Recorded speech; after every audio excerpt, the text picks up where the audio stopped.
আমার কম বয়সে যখন শুনতাম আমি, তোমায় ভুলছি না, ভুলবো না, 5 দিন পরে ভুলে যাবে। কিছু কিছু জিনিস সরে যায়। সেরকম আজকে আমি আছি, আমি কেমন আছি কেউ জিজ্ঞেস করতে পারে, কিছু ভালো কথা বলতে পারে, কিছু কটু কথা বলতে পারে। যখন আমি থাকবো না, তখন ভালো কথা কটু কথা কোনোটাই থাকবে না।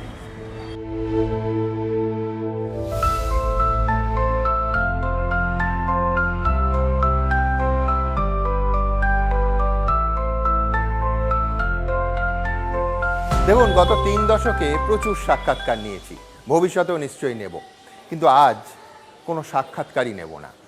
আজকে আমার যিনি অতিথি, তার দীর্ঘ কর্মময় ঘটনাবহুল জীবনে বিভিন্ন জায়গায় আলো ফেলার চেষ্টা করব আজ। তার কারণ, আজকে আমরা স্মৃতির সরণি বেয়ে হাঁটব না। এই অনুষ্ঠানের কোনো ফরম্যাট নেই, কোনো চলন নেই, কোনো স্ট্রাকচার নেই, কোনো প্রশ্নমালা নেই। যেটা আছে সেটা হচ্ছে স্মৃতির সরণি বেয়ে হাঁটা। আর সেই সফরের সফর সঙ্গী থাকবেন আপনি। আসুন আমার সঙ্গে।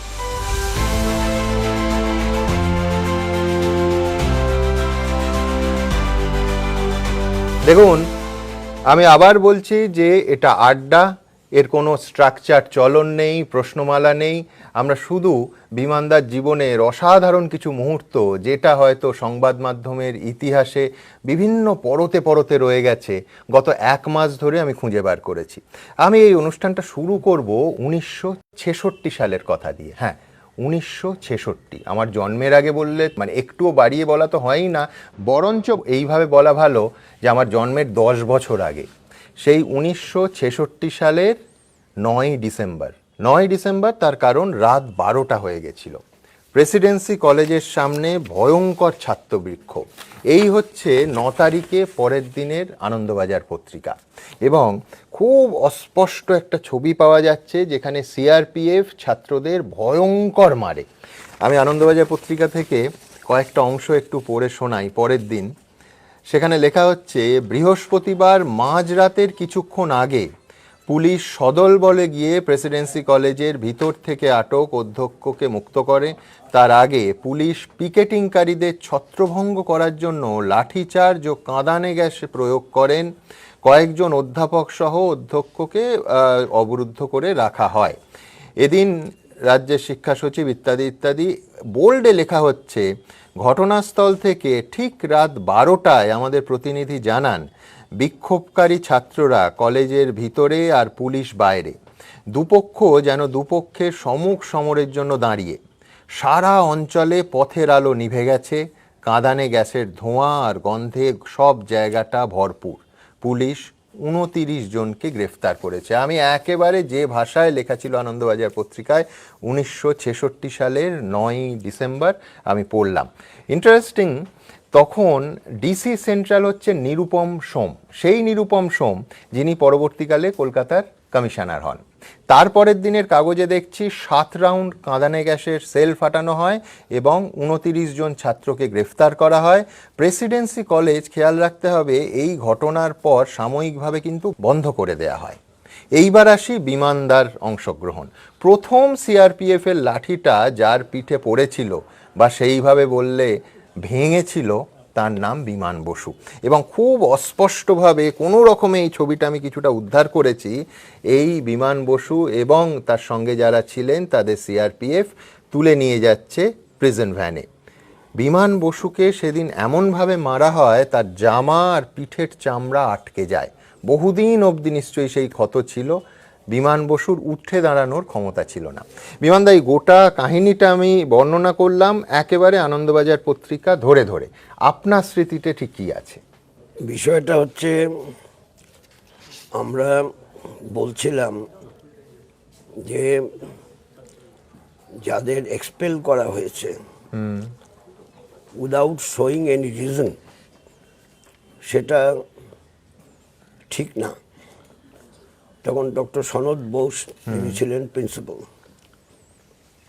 তখন ক্যালকাটা ইউনিভার্সিটির যে রুলস অ্যান্ড রেগুলেশন, তার মানে কনস্টিটিউশন বলা যেতে পারে, একদম সেখানে এখন ঠিক বলছি কি না মনে পড়ছে না, যে 16 নম্বর ধারার 14 নম্বর উপধারাতে লেখা ছিল, without showing any reason students cannot be expelled. এটারই জবাব চেয়েছিলাম। একদম।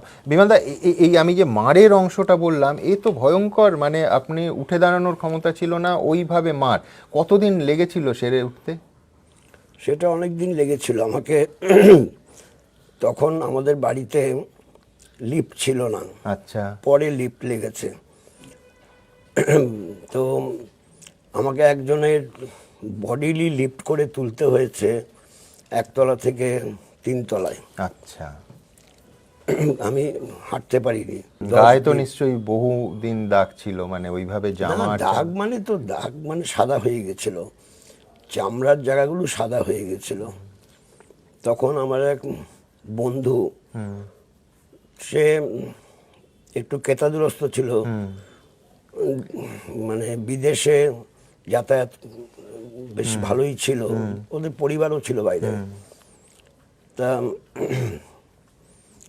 আমাকে দেখতে এসছে, মানে কোনো পার্টির কোনো সম্পর্ক না আমার সঙ্গে মানে ব্যক্তিগত সখ্যতা যাকে বলে। দেখতে এসে ও তো চোখ দিয়ে জল বেরিয়ে গেছে ওর। এরকম ভাবে মারলো, মানে আমি কি করব, মেরেছে। তবে বেঙ্গল পুলিশ মারেনি, মেরেছে সিআরপিএফ অন্ধ্রপ্রদেশ থেকে ছিল। অন্ধ্রপ্রদেশে, সেটাও আনন্দবাজার পত্রিকায় লেখা আছে। অন্ধ্রপ্রদেশ থেকে নিয়ে এসেছিল। অন্ধ্রপ্রদেশে সিআরপি বেশি ছিল সেই সময়তে। যাই হোক, তা এটা স্কিন কালারটা করবার জন্য তুমি কি সাহায্য করতে পারো? আমি শুনেছি প্যারিসের ম্যাক্সওয়াক্স লাগালে পর তাড়াতাড়ি স্কিন কালার হয়। এখন আমি জানি না সেটা এখানে পাওয়া যাবে কিনা, নিউ মার্কেটে পাওয়া যেতে পারে। তুমি বলেছো, তুমি পেয়ে যাবে। নিউ মার্কেটে পাওয়া যাক, আর লন্ডন থেকে আনা হোক বা প্যারিস থেকে আনা হোক, হ্যাঁ, সে 3 দিন পরে আমাকে এনে দেয়। আচ্ছা। একটা বড় একটা মানে ক্রিমের, তা ওটা লাগিয়ে আরামও পেতাম, সুদিং এফেক্ট, আর তাড়াতাড়ি স্কিন কালারটা হয়ে যায়। আমার 2-1টা বড় লোকের ছেলে বন্ধু ছিল, মারা গেছে। দাদা দেখে তো মানে অবাক হয়ে গেছে, কিরকম হলো, দেখতে এসেছিল আমাকে। পার্টির সঙ্গে কোনো সম্পর্ক না, মাই পার্সোনাল ফ্রেন্ড। একদম।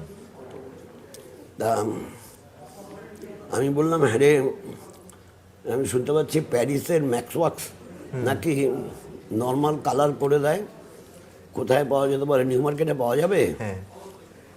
তুমি বলেছো, আবার ওদের মধ্যে কেউ কেউ এরকম ভাষা বলতো, গুরু তুমি বলেছো, যেখান থেকে হোক প্যারিস থেকে নিয়ে আসবো। হ্যাঁ, নিয়ে এনে দিল আমাকে একটা বড় ম্যাক্সওয়াক্স এনে দিল, ক্রিম আর কি। আর সত্যিকারে সেটা লাগিয়ে স্কিন কালার হলো। এইখানটা আমি দেখতে পাচ্ছিলাম, এখানে চামড়া উঠে গেছে, বোটে উঠে গেছে সব। সিআরপি, অন্ধ্রের সিআরপি, ওরা হচ্ছে নাকি expert in beating or dispersing any demonstration. লেখা হচ্ছে যে 12:30টার সময় আমাদের প্রতিনিধি ওখানে থেকে এই রিপোর্ট করছেন, পাঁচিল টপকে ঢুকেছে সিআরপিএফ ছাত্রদের মারবে বলে। 29 জন অ্যারেস্ট আর 7 রাউন্ড কাঁদানে গ্যাস। ঠিক মুহুর্মুহু কাঁদানে গ্যাস শব্দ পাচ্ছি। একদম। ধীরে ধীরে দাগ তো মিলিয়ে যায়, কিন্তু কথা হলো যে একেবারে একজন বিমান বসুর মতো রাজনৈতিক ব্যক্তিত্বের এত দশকের অভিজ্ঞতা, আমি পরবর্তী পর্যায়ে যেটা করব সেটা হচ্ছে বেশ কিছু ছবি আনন্দবাজার আর্কাইভ থেকে জোগাড় করে দিয়েছেন সুজিতবাবু, সুজিত কুমার ঘোষ। আমি বিমানদার সামনে রাখবো, বিমানদার স্মৃতিটা উস্কে দিতে।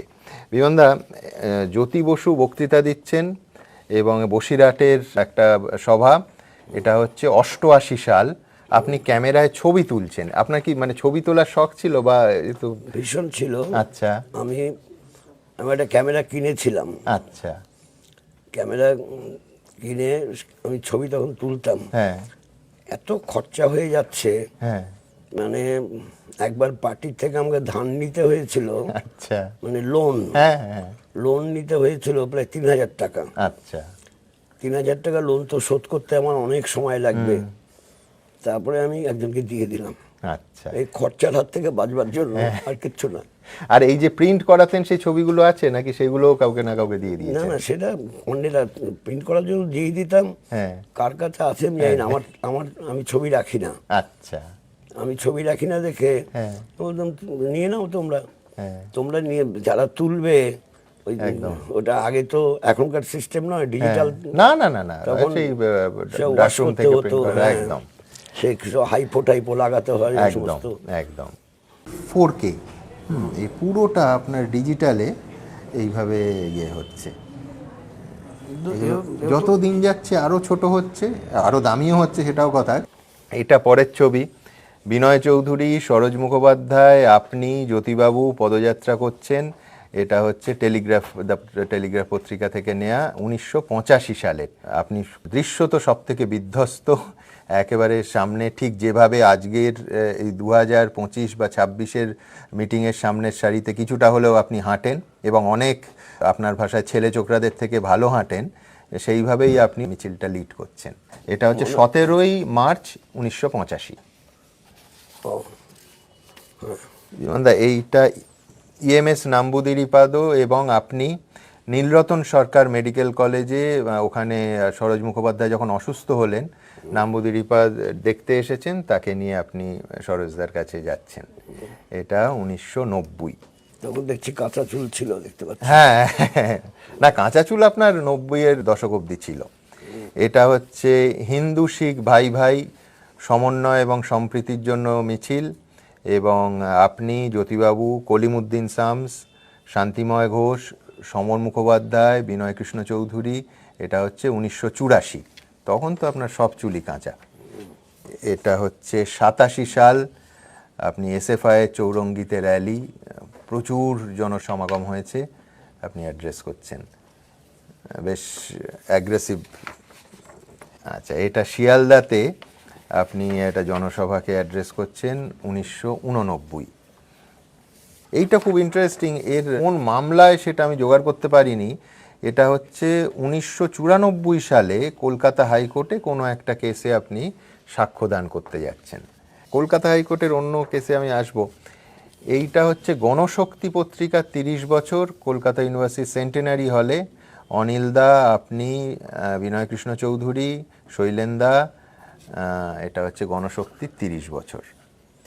এইটা হচ্ছে নির্বাচনোত্তর আপনার বামফ্রন্টের বৈঠক, 96 সাল, এই বাড়িরই দোতলার ঘরে অনিলদার সঙ্গে। এটা হচ্ছে 1997। বিমলদা, একটা খুব ইন্টারেস্টিং, সেটা হচ্ছে যে অনিলদার পরে একদম জ্যোতি বসু খুব স্ট্রংলি আপনাকে পার্টির সাধারণ সম্পাদক করার ক্ষেত্রে রেকমেন্ড করেছিলেন। খুব অবধারিতভাবে বিমানদা যেটা হয় সেটা হচ্ছে একটা তুলনা চলে আসে, যে অনিলদা এইরকম করতেন, বিমানদা এই করতেন। তারপরে পার্টির নানা মহল থেকে যদি এরকম মানে সমালোচনা হয় যে সিঙ্গুর নন্দীগ্রাম বিমানদা সামলাতে পারেননি, অনিলদা থাকলে সামলে দিতেন, এই রকম সমালোচনা কখনো আপনাকে শুনতে হয়েছে? না, আমি শুনিনি কখনো। আচ্ছা, এটা কোনো ব্যক্তির ব্যাপার থাকে না, হ্যাঁ সিদ্ধান্ত যা হয় সেই সিদ্ধান্ত অনুযায়ী কাজ করতে হয়। কাজেই ব্যক্তির ভূমিকা থাকে, থাকে না একেবারে নয়, কিন্তু সমষ্টিগত সিদ্ধান্ত হলে পর তখন সেটাকেই মান্য করতে হয়। দুজন আলাদা মানুষের, তাদের তো স্টাইল অফ ফাংশনিংটা আলাদা হবে, এটাই তো স্বাভাবিক। যা স্টাইল অফ ফাংশন আলাদা হলে পারসেপশন আলাদা হতে পারে, হ্যাঁ। কিন্তু যখন কমিউনিস্ট পার্টি যৌথ সিদ্ধান্তের দ্বারা পরিচালিত হয়, হ্যাঁ। ন্যাচারালি যেটা কালেকটিভ ডিসিশন হবে, একদম। That is to be followed. তাহলে কমিউনিস্ট পার্টি থাকে না। একটা খুব ইন্টারেস্টিং বুদ্ধবাবুর একটা মন্তব্য আমার মনে আছে, যে বিমানদা একেবারে দরাজ সার্টিফিকেট। এই পরের ছবিতে 1997 সালে অনিলদা, আপনি এবং বুদ্ধবাবু মহাজাতি সদনে, এটা হচ্ছে একটা অনুষ্ঠানে তিনজন একসঙ্গে একটা বই দেখছেন। কোনো বই উদ্বোধন হয়েছিল বোধহয়। হ্যাঁ, এই না, বই প্রাইজ দেওয়া হয়েছিল, প্রাইজ প্রাইজ দেওয়া হয়েছিল। এইটা খুব ইন্টারেস্টিং একটা ছবি। এটা হচ্ছে নেতাজি ইন্ডোর স্টেডিয়ামে জ্যোতি বসু গেছেন, সেখানে প্রশান্ত সুর এবং জ্যোতি বসু আপনি রক্ত দিচ্ছেন, 1988 সাল। হ্যাঁ, সব কটা মাথার চুল আপনার কালো। এই রক্তদান তো আপনি নিয়মিত বোধহয় বছরে 3-4 বার দিতেন। বছরে 4 বার দিতাম। হ্যাঁ, তারপর বয়স বাড়ার পরেতে বছরে 3 বার দিতাম। আচ্ছা। তারপর যে বয়স পর্যন্ত রক্ত দেওয়া যায়, হ্যাঁ। তখনকার যে আইন ছিল, হ্যাঁ, হ্যাঁ, হ্যাঁ, 7 বছর, হ্যাঁ, কোনো কোনো সময় 7 বছর এসে যাচ্ছে, হ্যাঁ। 4 বারও দিয়ে দিয়েছি। আচ্ছা।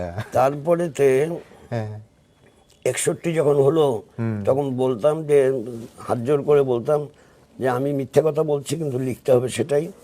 সেটা হচ্ছে যে আমার বয়স 60, আচ্ছা। 61 হয়ে গেছে। হ্যাঁ, তো আমি এবার 2 বার দেব। হ্যাঁ, পরের বার আবার যখন গেছি আমার 62, আমি 2 বার দেব।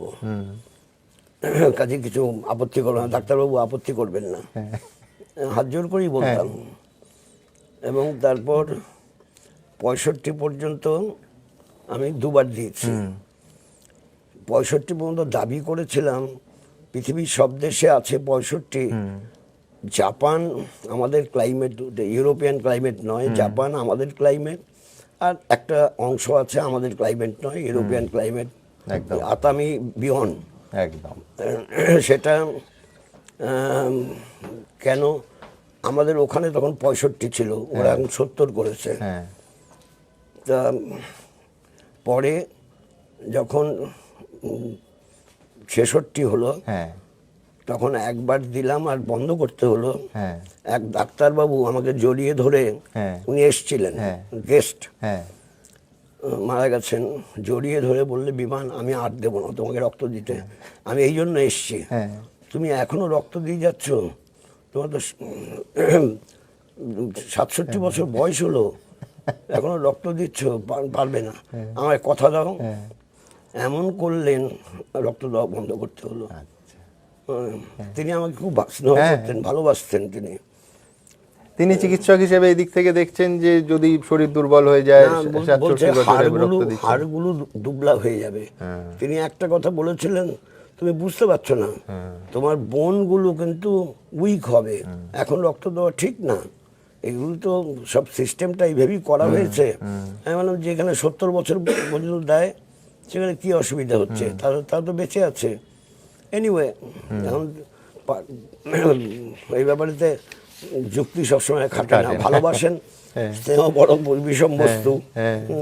তারপর বন্ধ করলাম। হ্যাঁ, ওই বন্ধ করার ক্ষেত্রে আমার পরের ছবি দুটোই 1980 সালের ছবি, একটা রঙিন, একটা সাদা কালো। সাদা কালো ছবিটাতে বিমানদা আপনি সিগারেট খাচ্ছেন। সিগারেট কবে ছাড়লেন, নাকি এখনো মাঝে মাঝে খান? হ্যাঁ, এখনো মাঝে সাঝে খাই। আচ্ছা, এটা কিন্তু ডাক্তারবাবু শুনবেন। এটা এটা এটা কোথাকার ছবি?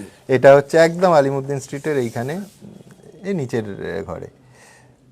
এটা কি করে তুললো? আমি তো তুলতে দেই না, আমি তুলতে দেই না, আমি যখন আচ্ছা, স্মোক করি। না, এটা বোঝাই যাচ্ছে যে ফটোগ্রাফারের অস্তিত্ব সম্পর্কে আপনি একেবারে জানেন না, আপনার কোনো ধারণা নেই। আপনি নিজের মনে কোনো মিটিং এর মধ্যে এখানে অনেক দূরে যে খাচ্ছে এটা, একদম দেখতে পাচ্ছি, অনেক দূরে যে। মানে এখনো আপনি ধূমপান করেন? করি না বললে মিথ্যে কথা বলা হবে। আচ্ছা, তাও নিশ্চয়ই কমিয়েছেন। বিমানদা, আর 5 মাস পর আপনি সগৌরবে মাথা উঁচু করে 87 বছরে পা রাখবেন। সবাই জানতে চাইছেন যে বিমান বসুর ফিটনেসের রহস্যটা কি। এখনও মিটিং মিছিলে প্রথমের সারিতে অন্তত কিছুটা, এবং আবার বলছি, ছেলে ছোকরাদের গতিতে হাঁটেন। এর রহস্যটা কি? রাজ কে আহে? A pure and simple. কীরকম? আমি, আমার মতো সবাই যারা এখানে আছে, কোনো না কোনো মায়ের পেটে জন্মেছে। একদম। মানবীর পেটে জন্মালে তার যে কোনো সময় যা কিছু পাবে খাওয়ার কথা না, সেটা খাওয়ার কথা যারা হাঁসের পেটে জন্মায়। যখন যা পাবে তাই খেয়ে নেবে, আমাকে দিলেও খাবো না। যদি আপনি খেলে এই টাকা দেব বলে, এত টাকা দেব পার্টিকে, আপনি এটা খান, আমি তবুও খাবো না। বলে, তোমার টাকা তোমার কাছে রাখো, আমি খাবো না, না খেলে যদি দাও দিতে পারো, মানে লাইক দ্যাট। কাজেই এই যে যখন যা পাবে তা খাবে, আর যে কোনো জিনিস খাবে, এটাতে শরীরের মেদ বৃদ্ধি হয়। আর তাহলে পর যা হয়, কারণ আমি আজকে যা ওজন নেব, কালকে ওজন নেব, বা পরশু দিন যা ওজন নিয়েছিলাম একই ওজন হবে, ওজনের ফারাক হচ্ছে না। তার মানে হচ্ছে আমি খাদ্যাভ্যাসটা এমন করেছি যাতে আমার মেদ বৃদ্ধি না হয়। এইটা করতে পারলেই সে। তো সেই খাদ্যাভ্যাসে কি কি মানে খাবার ঠাঁই পেয়েছে? কারা সেই সৌভাগ্যবান খাবার? আমি যেরকম তেতো মেতো খাই, যেরকম আমার খাবার শুরু হয় উচ্ছে দিয়ে। আচ্ছা, প্রতিদিন? প্রতিদিন। বেশ। তারপরে আমি শাক পাতা খাই। এখনকার সময় ডালের শাকগুলো পাওয়া যায়, নানান ডালের শাক, একদম সেটা খাই। নটি শাকও খাই, এখন হিঞ্চে শাকও খাই, কলমি শাকও খাই। ফলে 7 দিনে এরকম এক একটা শাক হয়ে যাচ্ছে। তারপর ডাল খাই, ডালটা বেশিরভাগ সময় চুমুক দিয়ে খেয়ে নিই। আচ্ছা। কারণ আমি 2খানা রুটি খাই। হ্যাঁ। আমার বরাদ্দ 2খানা, কখনো 3খানা হবে না। যদি খুব ছোট রুটি হয়, হালকা রুটি হয়, তাহলে 3খানা। আচ্ছা। এখন তারপর একটু সবজি খাই, একটা ছোট পোনা মাছ খাই। আচ্ছা। ব্যাস, হ্যাঁ। হয়ে গেল। অথবা ট্যাংরা মাছ, ছোট ট্যাংরা মাছ 3টে খেলাম, 2টো খেলাম, হ্যাঁ। ব্যাস হয়ে গেল। ডিম মাংস কোনোটা খান না? আমি ডিমও খাই না, মাংসও খাই না। আচ্ছা। সেটা আমি বলবো না কাউকে যে ডিম মাংস না খেতে, আমি বলবো না। আমার এখন আর এই বয়সে ডিম মাংস খাওয়ার কোনো প্রয়োজন নেই, এটা আমি বুঝি। কিন্তু বিমানদা, মাছের ঝোল খান কি করে? ভাত তো ছেড়ে দিয়েছেন। না, মাছের ঝোল খাই না, মাছটা ভেজে খাই। আচ্ছা, মাছটা ভেজে খাই, মানে নো কার্ব। রুটি খাই। হ্যাঁ, রুটি খাই, ভাত খাই না। আচ্ছা। এটা কত বছর? আমি ভাত তো খেতাম দুপুরবেলা, হ্যাঁ। বিকেলবেলা রুটি খেতাম, মানে রাত্রিবেলা রুটি খেতাম। হ্যাঁ। 90 সালে হ্যাঁ। আমি লাঞ্চটা অফ করে দিই, আচ্ছা। তাহলে ভাত খাওয়া বন্ধ হয়ে গেল। হ্যাঁ। তখন রাত্রিবেলা ভাত খেতাম, হ্যাঁ। তাও 3টে বছর, সেটা 93 পর্যন্ত। আচ্ছা। না, মায়ের জন্য। মা আমাকে বলছিলেন যে দেখ, তুই একেবারে ভাতটা ছেড়ে দিস না। আমি বলেছিলাম, দেখো মা, তোমায় কথা দিচ্ছি, তুমি যতদিন আছো ততদিন আমি ভাত খাবো। আচ্ছা। তুমি যখন থাকবে না, তখন আমি খেলাম কি খেলাম না তুমি তো জানলে না। 93 পর্যন্ত খেয়েছি, রাত্রিবেলা ভাত খেয়েছি। 93 মা মারা গেছেন, ভাত খাওয়া ছেড়ে দিয়েছি, ব্যাস হয়ে গেছে। মার কথাও রেখেছে একদম, আর আমারটাও রইল। হ্যাঁ। এটা সোমনাথ বাবুর সঙ্গে কে নেই এই ছবিতে? জ্যোতিবাবু, সোমনাথ বাবু, শৈলেন্দা, আপনি, অনিলদা, সবাই। এটা হচ্ছে গণশক্তি পত্রিকার আয়োজনে একটা জনসভায়। সোমনাথ বাবুর ক্ষেত্রে তো আপনার দৃঢ় মত ছিল যে ওনাকে পার্টিতে ফিরিয়ে নেওয়া উচিত, এবং উনিও মানে সারা জীবন, ওনার তো শেষ 3টে বড় ইন্টারভিউ দিল্লি বা কলকাতায় আমার নেয়া, পার্টি সম্পর্কে কিন্তু ওনার দুর্বলতা আমৃত্যু ছিল। মানে দুর্বলতা শুধু বলবো না, মানে খুব, মানে একটা হয়তো অভিমানের জায়গাও, কিন্তু উনি নিজেকে পার্টির অংশই মনে করতেন। হ্যাঁ, পার্টির বাইরে আর যাননি কখনো। না। আচ্ছা, আপনি এখনো অবচেতনে কখনো আমার পার্টি ভাবেন না? ভাবেন তো? বলে ফেলেন কখনো আমার পার্টি? হয়তো বলে ফেলেছি কখনো। তবে আমি তো আমি খবর রাখতো আমার অনেক কমরেডদের, যারা আমি জানি না কমরেড বললে যে আপত্তি হবে কিনা, আমি খবর নিতাম কেমন চলছে, নির্বাচন প্রচার কেমন চলছে। অবশ্য আমি কিছু করতে পারিনি তাদের হয়ে, একটু বোধহয় মানসিক একটু জোর দেওয়ার চেষ্টা করছি, ভালো করে লড়ুন, ঠিক আছে। আমি অস্বীকার করছি না, তাই মিথ্যাটা বলা হবে। তবে হ্যাঁ, কমরেড বলে ফেলি, কমরেডও বলি, লিখিও ফেলি। ভাবি যে আবার তারা কিছু না মনে করেন। আবার যদি কেউ আপনাকে মনে করিয়ে দেয় যে আপনাকে পার্টি থেকে বহিষ্কার করা হয়েছে, আপনি আর পার্টির নন? হ্যাঁ, এখনো সেই পর্যায়ে পৌঁছায়নি। এখন রিসেন্টলি কালকে যা বলেছে সেটা ছাড়া, কালকে ঠিক সঠিকভাবে আমায় মনে করিয়ে দিয়েছে, তুমি কে হে আমার পার্টি সম্বন্ধে বলতে এসছো। এটা মানিক সরকারের সঙ্গে, মানিকদার সঙ্গে আপনার কোথায় এটা? এটা হচ্ছে একটা কর্মসংস্থান বাড়ানোর দাবিতে একটা র্যালি 1998 সালে বামফ্রন্টের ডাকে। এটা জ্যোতিবাবুর সঙ্গে শ্যামলদা এটা আছেন। এটা হচ্ছে দ্রব্যমূল্য বৃদ্ধি হচ্ছে কেন্দ্র সরকারের দায়িত্বজ্ঞানহীনতায়, তার একটা বৈঠক, এবং তারপর প্রেস কনফারেন্সের আগে আপনি, শ্যামলদা, জ্যোতিবাবু, নিখিল দাস আছে। হ্যাঁ নিখিল দা আছে। এটা হচ্ছে 1990 সাল। এইটা হচ্ছে বাসু বপুন্নাই যখন মারা গেলেন তখন অনিল দা, শৈলেন দা, আপনি, জ্যোতিবাবু, নরেন ঘোষ, বুদ্ধবাবু। এটা হচ্ছে 1992। এই ছবিটা খুব পছন্দের আমার। এটা হচ্ছে 83 সালের ছবি। এটা হচ্ছে প্রমোদ দাশগুপ্ত বোধহয় মারা যাওয়ার সেই সময়কার।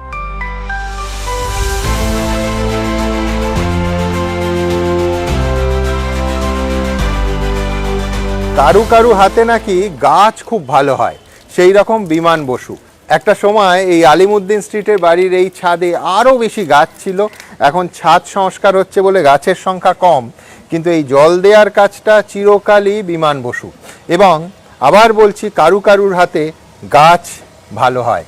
আমি এটা থেকে রাজনীতির কথায় আসবো, কিন্তু তার আগে বিমানদা আমি জানতে চাইবো সেটা হচ্ছে যে আপনার তো ছোটবেলা থেকে, একেবারে শৈশব থেকে প্রায় গাছের শখ। আপনি একবার একটা গল্প বলেছিলেন যে আপনি ডালিয়া করবেন বলে টব কিনে বাড়ি গেছেন, আর মা কি করেছেন যে সেখানে লঙ্কা গাছ করে দিয়েছিলেন।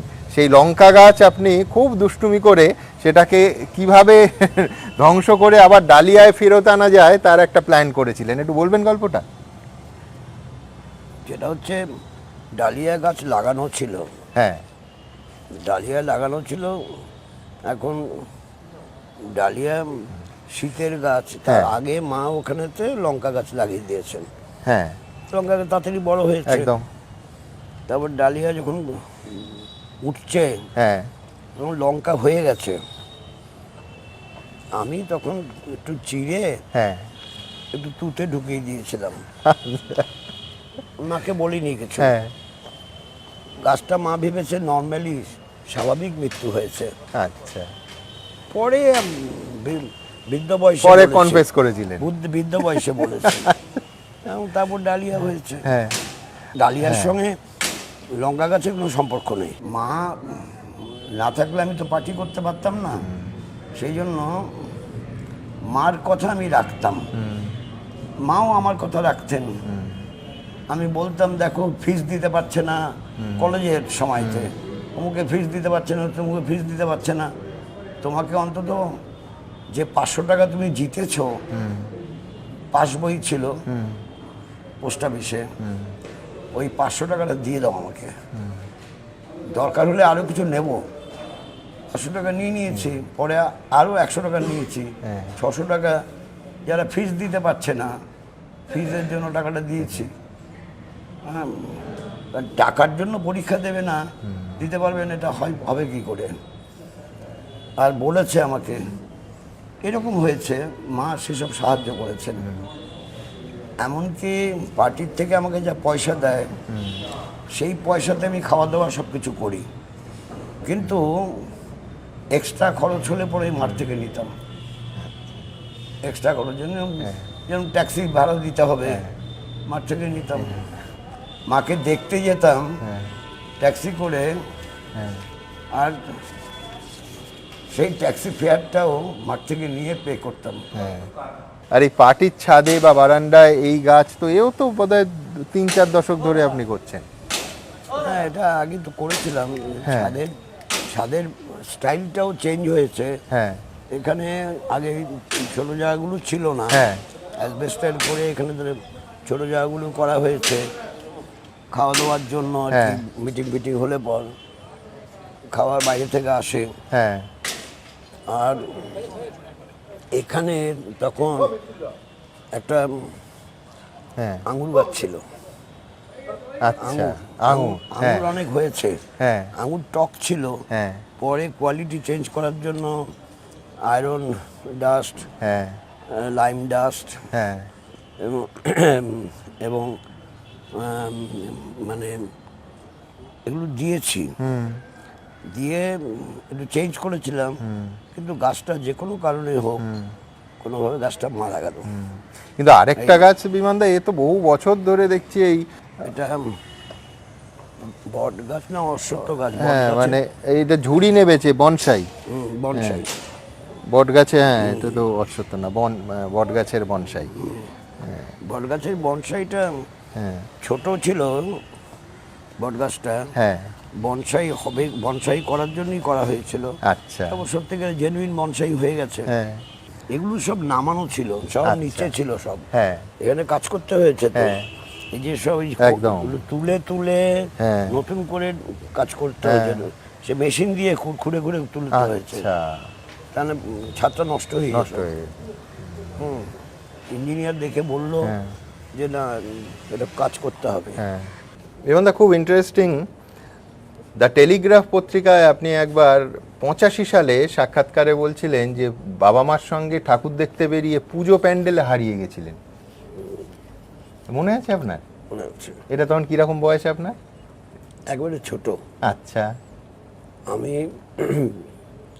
মানে গিরিশ পার্কের পুজোটা দেখেছি। হ্যাঁ, গিরিশ পার্ক দেখে তারপর বেরোচ্ছি, বেরিয়ে আমরা একটা টিম ছিলাম, আচ্ছা, সব বালিগঞ্জের ছেলে। হ্যাঁ, হ্যাঁ, তো আমরা সব বিচ্ছিন্ন হয়ে গেলাম, হ্যাঁ, কেউ কারোর সঙ্গে, এক জায়গায় নাকি দুজন ছিল, হ্যাঁ, এত ভিড় ছিল, একটা হঠাৎ করে রাশ হলো, হ্যাঁ, তখন ছত্রভঙ্গ হয়ে গেলাম। এবার আমি মানে ঘুরতে ঘুরতে দেখি জামাপুকুর লেন লেখা, হ্যাঁ। মানে হাঁটতে হাঁটতে কোথায় চলে গেছি, এই শুকতারার অফিস। এই জামাপুকুর লেন, তখন মাথার মধ্যে শুকতারার অফিস আসলো। শুকতারার অফিস দেখলাম, ও শুকতারার অফিস ডান দিকটাতে, এইভাবে আসছি। হ্যাঁ, তখন একজনকে জিজ্ঞেস করলাম, দাদা আমাকে একটু সাহায্য করবেন, আমি বালিগঞ্জ যাব, হ্যাঁ, কিন্তু আমি ট্রাম লাইনটা পাচ্ছি না। হ্যাঁ, তখন উনি বললেন, শোনো, সোজা যাও, হ্যাঁ, সোজা যে বাঁদিক যাবে, হ্যাঁ, দেখবে ট্রাম লাইন। ছেলে মানুষ তো, হ্যাঁ। ট্রাম লাইনটা হচ্ছে ডিমার্কেটিং লাইন। একদম। তো ট্রাম লাইন পেলাম, তারপর দোতলা বাস পেলাম, উঠে চলে গেলাম। পকেটে ভাড়া দেওয়ার মতো পয়সা ছিল? হ্যাঁ, পয়সা ছিল, পয়সা ছিল, আচ্ছা, চলে গেলাম। বিমানদা, এই সাক্ষাৎকার এটা আনন্দবাজার পত্রিকায় আপনি দিয়েছিলেন 1991 সালে, যে পশ্চিমবঙ্গে তৃতীয় শক্তির আসার কোনো সম্ভাবনা নেই। তাতে খুব ইন্টারেস্টিংলি কয়েকটা ফাইন্ডিংস আছে। এক হচ্ছে, আপনি বলছেন বাংলার মানুষ সাম্প্রদায়িক সম্প্রীতিতে বিশ্বাসী, তারা হয় কংগ্রেসকে নয়তো বামফ্রন্টকে ভোট দেবেন, মন্দির ইস্যু তাদের বিভক্ত করতে পারবে না। আজকের পশ্চিমবঙ্গের দিকে তাকিয়ে কি অন্যরকম মনে হয়, যে মানুষ পাল্টেছে মনে হয়?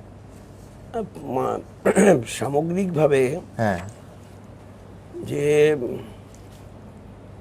প্রচার যন্ত্র এবং কার্যকলাপ হিন্দুত্ববাদীদের, তার ফলে তারা যে নীরবে নিভৃতে কাজ করে, এটা গণ আন্দোলনের সঙ্গে সম্পর্কযুক্ত অনেকেই উপলব্ধি করে না।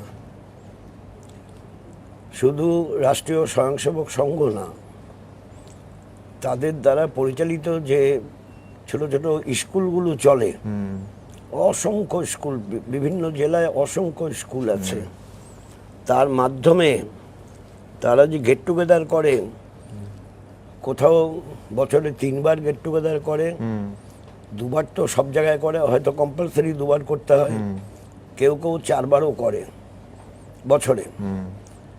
গেট টুগেদার করে, তাদের বাবা মার সঙ্গে কথাবার্তা বলে। কি কথাবার্তা বলে সেই সম্পর্কে তো ফার্স্ট হ্যান্ড নলেজ আমার নেই, কিন্তু আমি শুনেছি। তো তাতে পরিবেশের কিছুটা পরিবর্তন হয়েছে। অন্যদিকে এটা আমি কোন সালে এটা বলেছিলাম, হচ্ছে 1991। 91 সালে যেভাবে হ্যাঁ, মানে বামপন্থার বিরুদ্ধে কৌশলী কর্মসূচি নিয়ে পথ চলেছে ভিন্ন মতাদর্শের রাজনৈতিক ব্যক্তিরা, এবং বিশেষ করে রাষ্ট্রীয় স্বয়ংসেবক সংঘ এবং হিন্দুত্ববাদী নানান সংগঠন। সে অ্যাজ ফর এক্সাম্পল কতগুলো সংগঠন একসঙ্গে কাজ করছে, যেরকম মানে বজরং দল তো একটা পুরো ফিল্ম নামিয়ে দিল। মানে আমি অংশ তো দেখেছি, তখন বুঝতে পারলাম এটা ফিল্মের মধ্যেই বজরং দলের কারবারটা ফিল্মের মধ্যে পুরোটা কিন্তু আছে। ধরুন এরা মানুষের কাছে পৌঁছানোর সুযোগটা পাচ্ছে, তার কারণ কোথাও নিশ্চয়ই অন্য দলগুলোর নিবিড় অনুশীলনের বা মানুষের সঙ্গে নিবিড়ভাবে মেশা, বিশেষ করে সেই পিছিয়ে পড়া জেলাগুলো যেখানে আপনি ব্যক্তিগতভাবে বামফ্রন্ট চেয়ারম্যান হিসেবে বা পার্টির নেতা হিসেবে, রাজ্য সম্পাদক হিসেবে একেবারে ধরে ধরে কাজ করতেন, আপনার বাঁকুড়া বলুন, পুরুলিয়া বলুন, সেখানে তারা এই সুযোগটা, আপনি যে আরএসএস পরিচালিত স্কুলগুলোর কথা বলছেন, সেখানে তো শিক্ষার আলো সেইভাবে পৌঁছে দেওয়া যায়নি বলেই স্কুলগুলোর রমরমা। না, শিক্ষার আলো কিন্তু পৌঁছে দেওয়া গেছে, পৌঁছে দেওয়া যায়নি তা না। ওদের স্কুলগুলোতে যে ব্যাপক ছাত্রছাত্রীরা আছে তা না। আচ্ছা, তবে যেরকম এক জায়গায় শুনলাম একটা স্কুল করেছে, একটা গেস্ট হাউসের মতো একটা বাড়ি আছে, সেই বাড়িতে স্কুলটা করে তখন জায়গা খুঁজে বেড়াচ্ছে।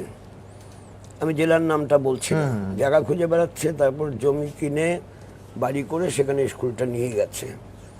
এই যে একটা টেনাসিয়াসলি একটা বিষয়কে ফুলফিল করবে, এইটা অভাব। অন্যদিক থেকে আন্দোলনের সঙ্গে সম্পর্কযুক্ত যারা বামপন্থী আন্দোলন, তারা এটাকে কখনোই মানে বিশেষ গুরুত্ব দিয়ে দেখে না। এই অবহেলা, আপনি বলছেন ওইখানে গ্যাপটা তৈরি হচ্ছে। হ্যাঁ, ওখানেই গ্যাপটা তৈরি হচ্ছে। বিমানদা, বামপন্থায় আমি ওই গাছে জল দেওয়া প্রসঙ্গে বলবো, রাজনীতির কথায় যদি আসি, যে এই মুহূর্তে তো জলের অভাব নেই, ডেডিকেটেড কর্মী সমর্থক তারও অভাব নেই, কিন্তু বামপন্থীদের গাছটা আর বড় হচ্ছে না কেন, স্কোর হচ্ছে না কেন, কেন বিধানসভায় বা লোকসভায় শূন্যতে বামপন্থীরা আটকে গেলেন? আপনার কি মনে হয়? না হয় বারান্তরে বলা যাবে, এখনই এই ব্যাপারেতে চূড়ান্ত মন্তব্যে যাওয়া ঠিক না।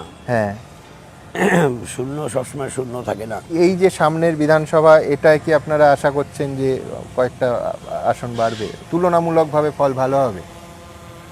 শূন্য থাকবে না এটা বলতে পারি, শূন্য থাকবে না এটা বলতে পারি।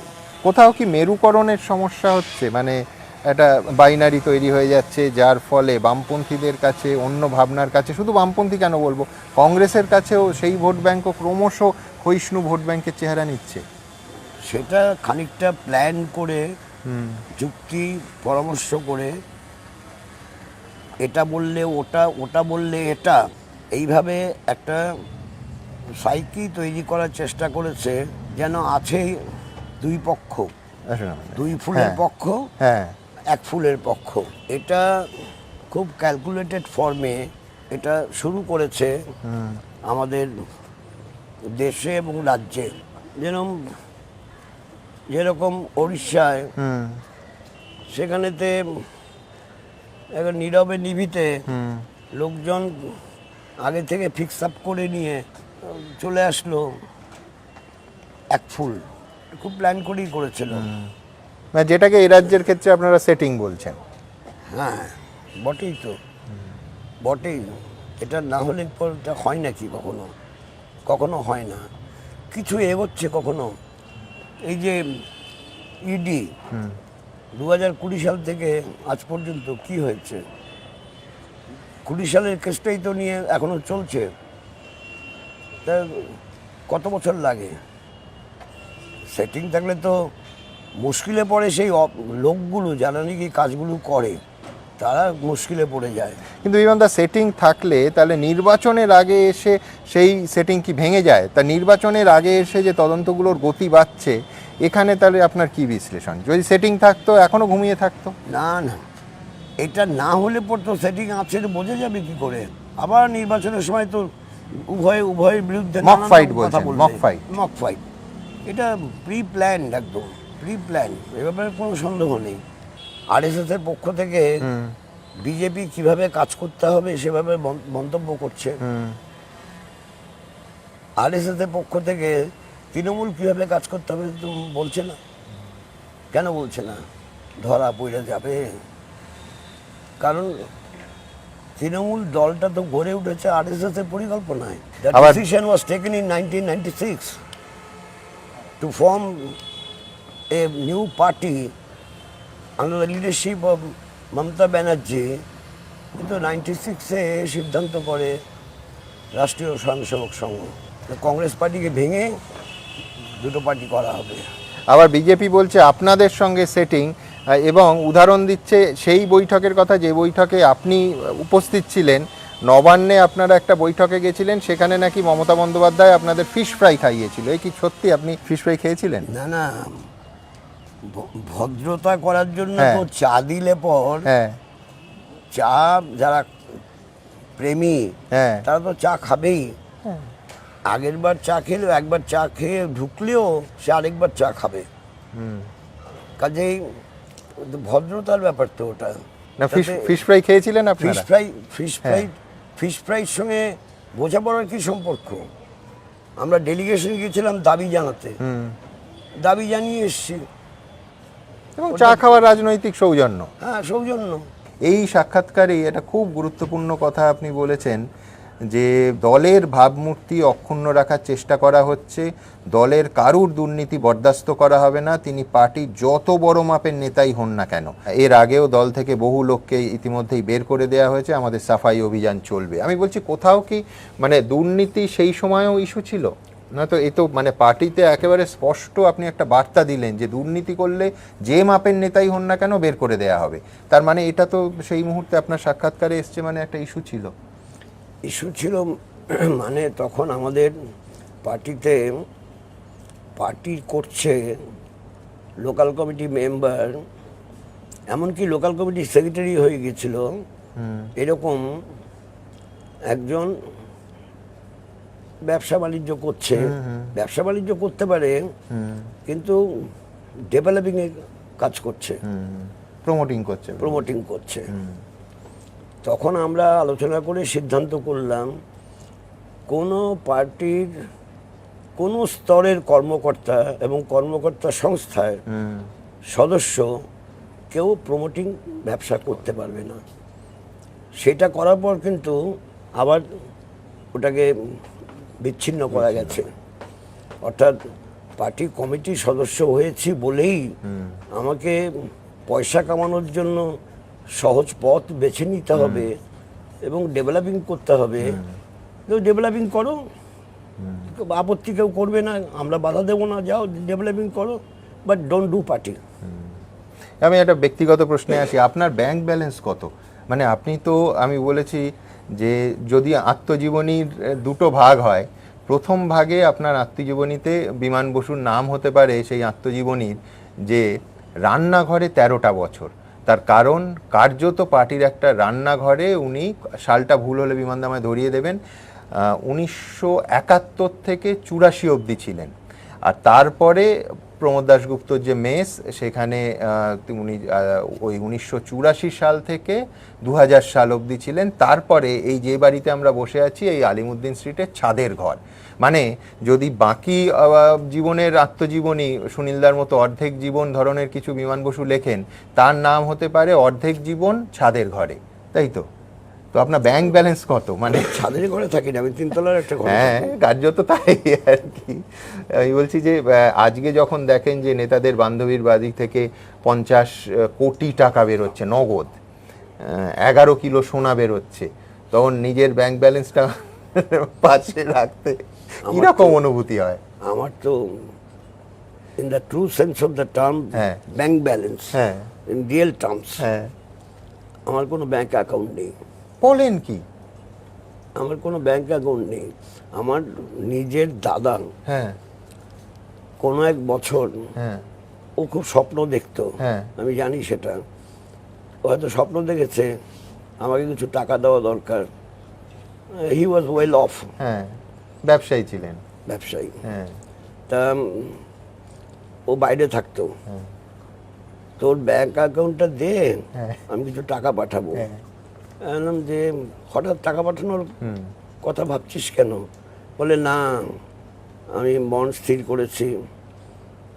তা আমরা পার্টিকে টাকা দেয় না, পার্টিকে টাকা দেবে না। পার্টিকে টাকা দেয়, পার্টির অ্যাকাউন্টে আমি দিচ্ছি, পার্টিকে টাকা দিয়ে দে, পার্টিকে দেবে না। এখন আমি আমার ব্যাংক অ্যাকাউন্ট নেই, থাকলেও তোর টাকা আমি নিতাম না।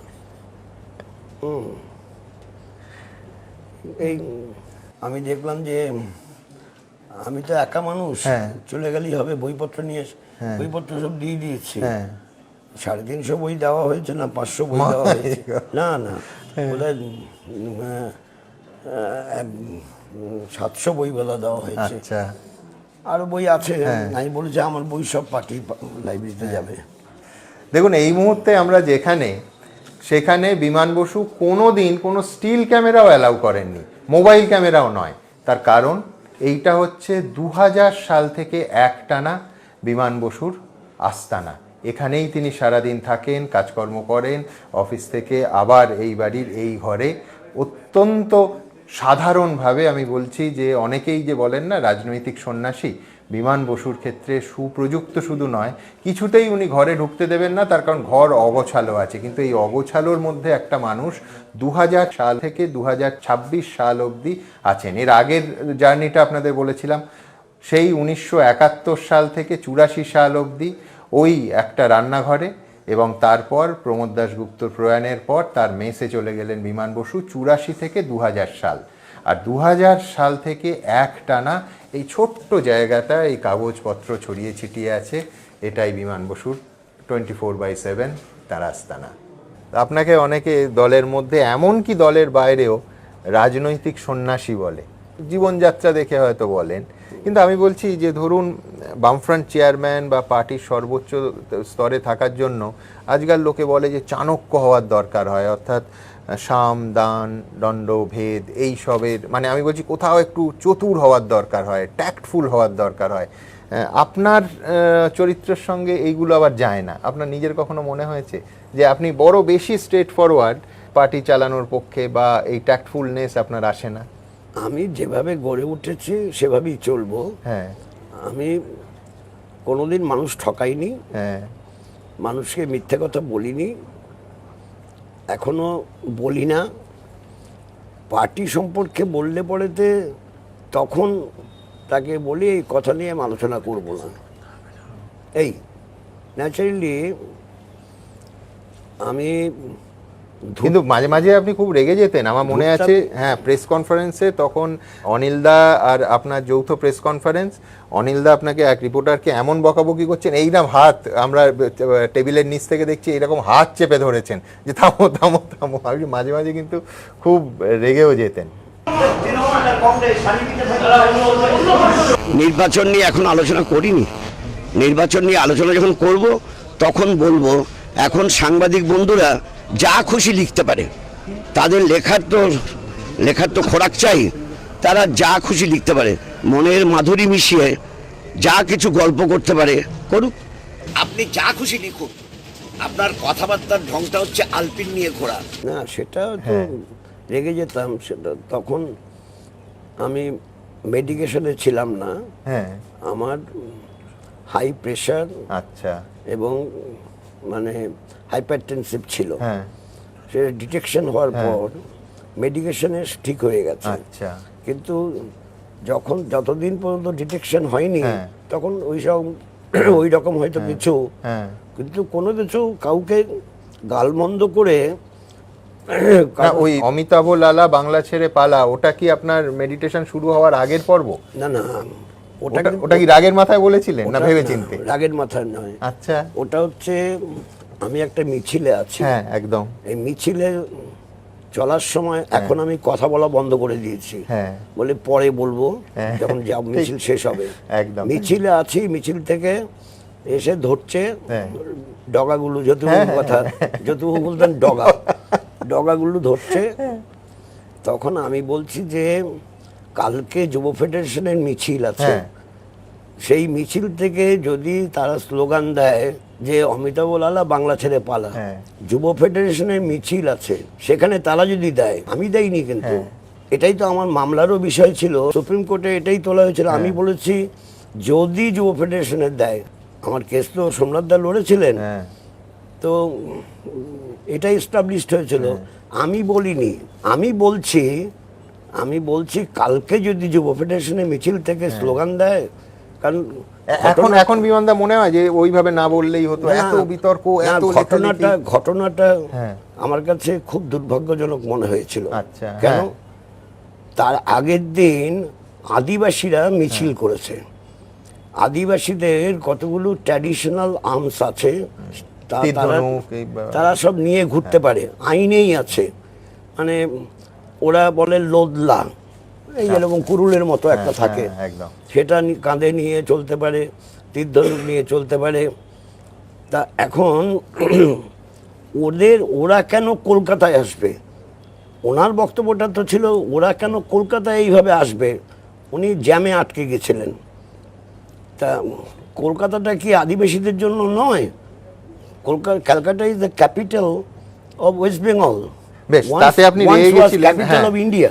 কিন্তু মানে এই নিয়ে যা বিতর্ক আমি দেখছি যে কোনো ইন্টারনেটে এখনো বিমান বসু টাইপ করলে প্রথম যেটা আসে সেটা হচ্ছে দীর্ঘ পাতার পর পাতা, সমস্ত এমনকি সর্বভারতীয় দৈনিকেও, টেলিগ্রাফ সহ সব জায়গায় কাভারেজ হচ্ছে এইরকম, সপ্তাহের পর সপ্তাহ, মাসের পর মাস আপনার প্রতি মুহূর্তের আপডেট। এবং এমনকি আমি দেখছিলাম যে বহু বিশিষ্ট মানুষ, অমিত চৌধুরী লেখক, সুকান্ত চৌধুরী অধ্যাপক, জয় গোস্বামী, নবনীতা দেবসেন, ডাক্তার কুণাল সরকার, ভিক্টর বন্দ্যোপাধ্যায়, এরা সবাই আপনার শাস্তি দাবি করছেন এবং বলছেন আপনি আদালত অবমাননা করেছেন। মানে আমি এই জন্য বলছি বিমানদা যে এটা নিয়ে কিন্তু একটা প্রবল ঝড়ঝাপটা হয়েছিল, এমনকি কোনো একটি কোর্টের আপনার শাস্তি বিধানও করেছিল। তো এইটা পরবর্তী সময় মনে হয়েছিল যে করেছিল, এখানে করেছিল, তারপর আপনি একদম স্টেপে সুপ্রিম কোর্টে চলে যাই, আমার মনে আছে। কিন্তু আমি ভিকটিম হয়ে গেছি। অনেক সময় কার্যকারণ সম্পর্কে কেউ ভিকটিম হয়ে যায়, আমি ভিকটিম হয়ে গেছি। I could not establish that mister লালা, অমিতাভ লালা, উনি তো সিউড়ির লোক, বীরভূমের লোক। সিউড়িতে সার্কিট হাউসের পাশেই রাস্তার উপরেতে কোনাকুনি জায়গাতে ওনার বাড়িটা। আচ্ছা। তা আমি তো ওখানে বিক্ষোভ দেখানোর কথা বলতে পারতাম, আমি তো ওনার বাড়ি চিনি। আপনি বলছেন ব্যক্তিগতভাবে আমি জাজকে আক্রমণ করিনি? না, করিনি, মোটেই না। আমি বলতে পারতাম যে ওখানে বিক্ষোভ দেখাও, হ্যাঁ, ওখানে বিক্ষোভ দেখানো খুব কঠিন কিছু ব্যাপার না। হ্যাঁ, সামনেই একটা রাস্তার উপর বাজার বসে, হ্যাঁ, তো ওনার বাড়ির জায়গাটা ছেড়ে দিয়ে আর কি। তা উনি কোন প্রেক্ষিতে উনি বললেন সেই বিষয়টা আসলো না। আদিবাসীদের জমায়েতে ওনার পথে আটকে গিয়েছিলেন, জ্যামে পড়ে গিয়েছিলেন, সেই জন্য ওরা কেন আসবে সেটা বেরিয়েছে কাগজে। হ্যাঁ, কিন্তু আপনার বামফ্রন্টেরও সবাইকে আপনি পাশে পাননি। আমি যেহেতু খুব মানে নিবিড় অনুশীলন করেছি আপনার প্রত্যেকটা ঘটনা নিয়ে, সিপিআইয়ের মঞ্জু কুমার মজুমদার, তারপরে ফরওয়ার্ড ব্লকের বহু নেতাও বলেছিলেন যে বিমানদা এটা না বললেই পারতেন। মানে বামফ্রন্টেও এটা নিয়ে কিন্তু একটা সমালোচনা ছিল। কিন্তু যেটা আমি কোন প্রেক্ষিতে বলেছি এটা মিস হয়ে গেল। মিসিং লিঙ্ক হচ্ছে এটা যে আদিবাসীদের জমায়েতকে ঘিরে উনি বলেছেন। আদিবাসীরা কি মানুষ না? Since they are tribal, they are not human being. They can't come to city Kolkata to place the demand or shout slogan. Obviously they have got the legitimate right, as we do that. অনুপদা বিভিন্ন সময় আপনার নানা cartoon এঁকেছে, এটাকে একটা আমি frame বন্দি করে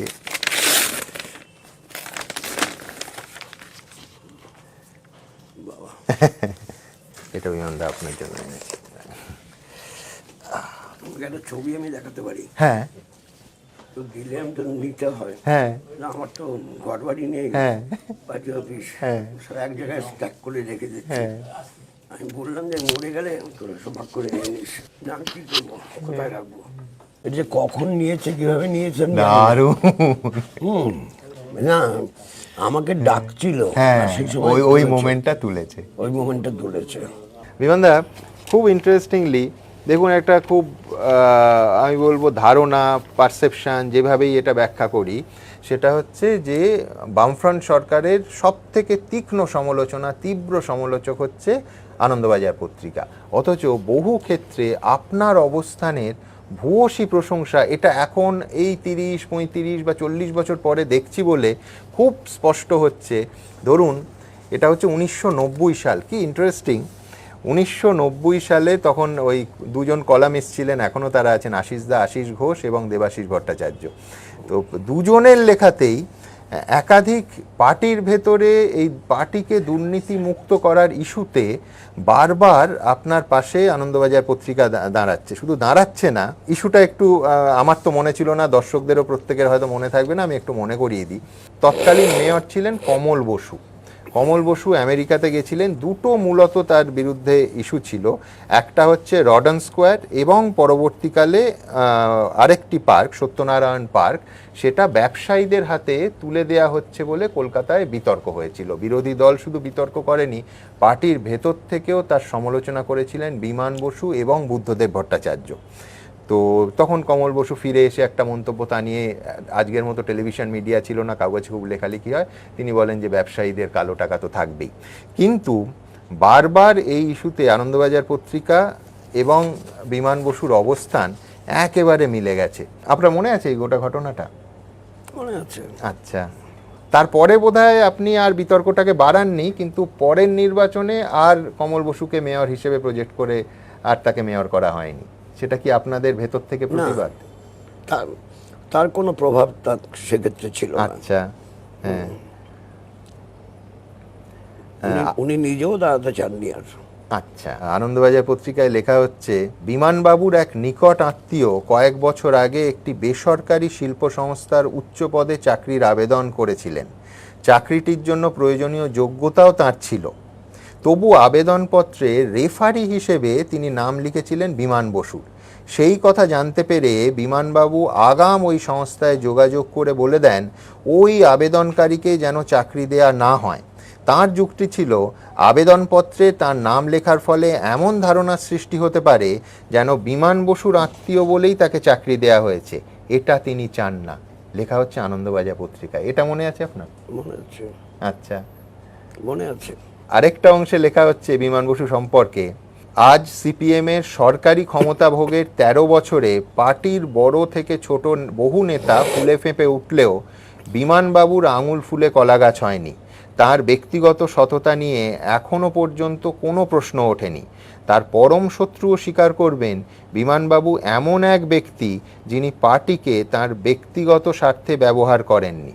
আমি বলছি, এই ধরনের প্রশংসা আনন্দবাজারে ছাপা হলে পার্টির ভেতরে তো আপনার বিড়ম্বনা বাড়ার কথা, যে দেখো আনন্দবাজার বিমান বসু এত প্রশংসা করছে, এরকম হয়নি? না, আমি তো শুনিনি কখনো। আচ্ছা, আমি কখনো শুনিনি। আরেকটা খুব, সাদাকে সাদা বলা, কালোকে কালো বলা, হ্যাঁ, এটা তো কোনো অপরাধ হয় না।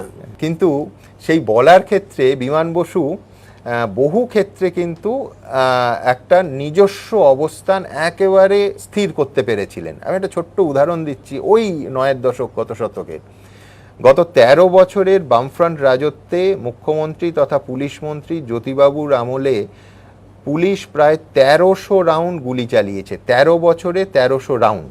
এইখানে একেবারে দুর্গাপুজোর উৎসবের রাতে বাগুইহাটিতে বিদ্যুতের দাবিতে কিছু মানুষ বিক্ষোভ করছিলেন, সেখানে পুলিশ গুলি চালায়।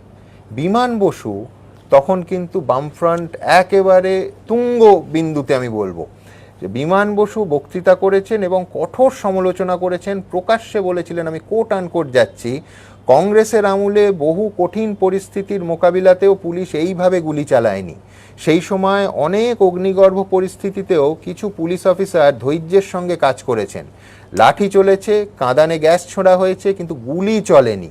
আমি বলছি, পাবলিকলি এই প্রশ্ন আপনি তুলছেন, ওই বক্তৃতাতে প্রশ্ন তুলছেন, এটা কোথায় ঠিক হয়েছে যে পুলিশ মানুষের চোখে মাথায় পেটে গুলি করবে? কে তাদের এই অধিকার দিল? আমি বলছি তখন রাজ্যের মুখ্যমন্ত্রী এবং পুলিশ মন্ত্রী একজনই, জ্যোতি বসু।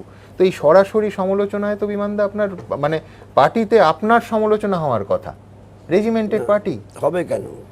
কারণ আমি বলেছি পুলিশ কোডে কি আছে। হ্যাঁ, পুলিশ কোডে তো এটা নেই যে কোমরের নিচে মারতে হবে। ঠিক, পুলিশ কোডে কোমরের নিচে মারতে হবে, কি বুকে মারলো কেন? আপনি ঠিক বলেছেন। মারা গেছিল বুকে মেরেছিল। কিন্তু যে পুলিশ মেরেছে সেই পুলিশের মন্ত্রী হচ্ছেন জ্যোতি বসু। তো এটাই তো আপনার মানে পার্টির অবস্থান, তো পার্টির স্বার্থের বিপক্ষে যেতে পারে। এটা বলতে হয়, কারণ হচ্ছে না বললে পুলিশ তো আবার বুকে গুলি করবে, মাথায় গুলি করবে। পুলিশের গুলি করা হচ্ছে বিলো দি বেলি একদম। হ্যাঁ, বিলো দি বেলি না করে তাকে যাতে সে ছুটে চলে যেতে না পারে তার জন্য তাকে আহত করে রাখা, তারপর গ্রেপ্তার কর। পায়ে মার, পুলিশ তো পায়ে মারে না, চান্স পেলে মাথায় মেরে দেয়। গুলির কথা বলছিলেন যে পুলিশের প্রোটোকল অনুযায়ী কোমরের নিচে সবসময় গুলি করার কথা। আমি বলছি নন্দীগ্রামের গুলি, আপনার মনে হয় না যে সেই প্রোটোকল শুধু মানা হয়নি তা নয়, বামফ্রন্টের যে কারণগুলোর জন্য আজকে সরকার থেকে চলে যেতে হয়েছে, স্কোরের কথা হচ্ছে, যে কারণের জন্য আজকে বামফ্রন্ট স্কোর করতে পারছে না, তার অন্যতম বড় ঘটনা হচ্ছে নন্দীগ্রামে গুলি চালানোর ঘটনা। নন্দীগ্রামের গুলি চালানোর ঘটনাটা কনস্পিরেটোরিয়াল অ্যাক্টিভিটিস। কারণ কাদের কনস্পিরেসি? মানে পুলিশের পক্ষ থেকে কনস্পিরেসি। আচ্ছা। কারণ যাদের যাওয়ার কথা ওখানে 6টার সময়, হ্যাঁ, ভাঙাবেড়া ব্রিজের জায়গাটা ফুটো হয়ে গেছিল, হ্যাঁ, ওটাকে মেরামতি করতে হবে, হ্যাঁ, মশলা তৈরি করে নিয়ে যেয়ে ওখানে দিয়ে হ্যাঁ, ওটাকে প্লেন করে দেবে, হ্যাঁ, সেটা। আর পুলিশের যাওয়ার কথা 6:30টার মধ্যে, হুম, পুলিশ গেছে 11টার সময়তে, আর ভাঙাবেড়া ব্রিজটা রিপেয়ার করতে পারলো না, তারপর ওইসব হলো। ইট ওয়াজ এ প্রি প্ল্যান কনস্পিরেটোরিয়াল অ্যাক্টিভিটিস। আচ্ছা, আপনি বলছেন চক্রান্ত পুলিশের দিক থেকে, ওই যে মারাত্মক কথা। চক্রান্ত করিয়েছে, মানে পুলিশ তাতে ইনভলভ, পুলিশকে দিয়ে, পুলিশকে এক্সিকিউট করিয়েছে পুলিশকে দিয়ে। এর পেছনে কোনো বড় ব্রেন আছে। আচ্ছা, এটা কখনো ঘটতে পারে না। এটা বুদ্ধবাবুকে বলেছিলেন মানে সেই সময় বা পরে? আমি বলেছি তাদের যার যাওয়ার কথা 6:30টায়, সে 11টার সময় গেল কেন? তাকে ক্লোজ করে দেওয়া উচিত। ক্লোজ করেনি, তাকে ক্লোজ করে দেওয়া উচিত। যার 6:30টার মধ্যে স্পটে উপস্থিত হওয়ার কথা অফিসারের, সে তো পরে প্রমোশন পেল, মানে টিএমসি রেজিমেতে, তাকে তো প্রমোশন দিয়ে নিয়ে আসলো। All this are connected with the conspiratorial activities of that particular police officer. নাম বলতে চাইবেন? না, আমি নাম বলতে চাইছি না।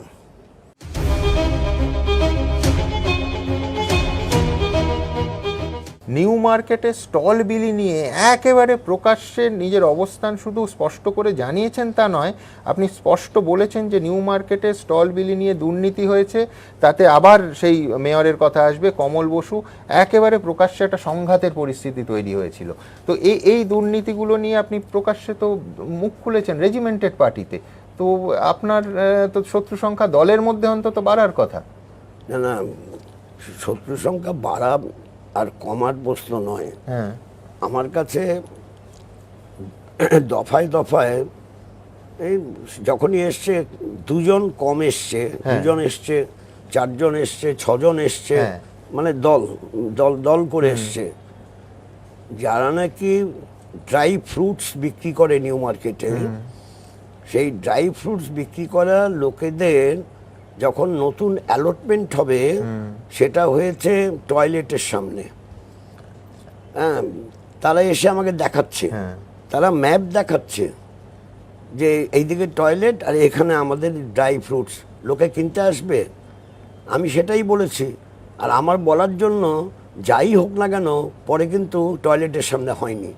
তারা খুব মানে খুশি যার জন্য। কিন্তু আমি একবার গেলাম নিউ মার্কেটে, কোনো সময় গিয়েছিলাম, তার অল্প গ্যাপে তারা সব এসছে, ছুটে এসছে আমার সঙ্গে কথা বলতে। কাজেই এগুলো দেখতে হয় তো, এগুলো হাতে কলমে না দেখলে সমস্যাটা হয়। হ্যাঁ। টয়লেটের সামনে ড্রাই ফ্রুটস কেউ কিনতে আসবে? কোনো ভদ্রলোক কিনতে আসবে না তো, গন্ধ বেরোবে তো। হ্যাঁ ঠিকই, কিন্তু ঠিক যে সময় রাজ্য কংগ্রেস এবং এই ছবিটা বিমান বসু এবং সোমেন মিত্র, ব্যক্তিগত সম্পর্ক নিঃসন্দেহে জেনে নেব, একেবারে কংগ্রেসের মস্ত বড় ইস্যু ছিল এই নিউ মার্কেটে স্টল বিলি নিয়ে দুর্নীতি। সেখানে বিমান বসু বলে দেয়ায় পুরো জিনিসটায় কিন্তু কংগ্রেসের আন্দোলন স্বীকৃতি পেয়ে গেল, এইভাবে দেখা যেতে পারে। আরেকটা দেখা যেতে পারে যে বিরোধীদের আন্দোলন দানা বাঁধল না, তার কারণ খোদ বামফ্রন্টের একজন শীর্ষ নেতা যদি সেই নিয়ে ইস্যুটা তোলেন এবং সরব হন, তাহলে তো দুর্নীতির অভিযোগ নিঃসন্দেহে কিছুটা ম্রিয়মাণ হয়ে যায়। এটা কি আপনার আবেগ থেকে করেছিলেন, না এর পেছনেও পলিটিক্যাল স্ট্র্যাটেজি ছিল? না না, আমি আবেগ থেকে করিনি। আচ্ছা। আমি তাদের তারা যে ন্যারেশনটা দিয়েছে, হ্যাঁ সেই ন্যারেশনে আমরা এটা সত্য, হ্যাঁ আমি কয়েকজনকে আবার জিজ্ঞেসও করি। হ্যাঁ তখন নিউ মার্কেটে কাজ করা দোকান টোকান আছে, আমি বেনিয়াপুকুরে থাকতাম, তো বেনিয়াপুকুরে কিছু লোকের নিউ মার্কেটে দোকান আছে, একদম। তাদের আমি জিজ্ঞেস করেছিলাম, বলে সাব আপ जो किया ना वो सही है, कागजे पड़े कोথাও, হ্যাঁ अब सही है तो उसको बंद कीजिए। बंद हुआ? हाँ, टॉयलेट का आसपास कोई ड्राई फ्रूट्स का दुकान अभी भी नहीं है। একদম। বাড়িতে থাকতো আনন্দবাজার, যুগান্তর, দুটো পত্রিকা বাংলা।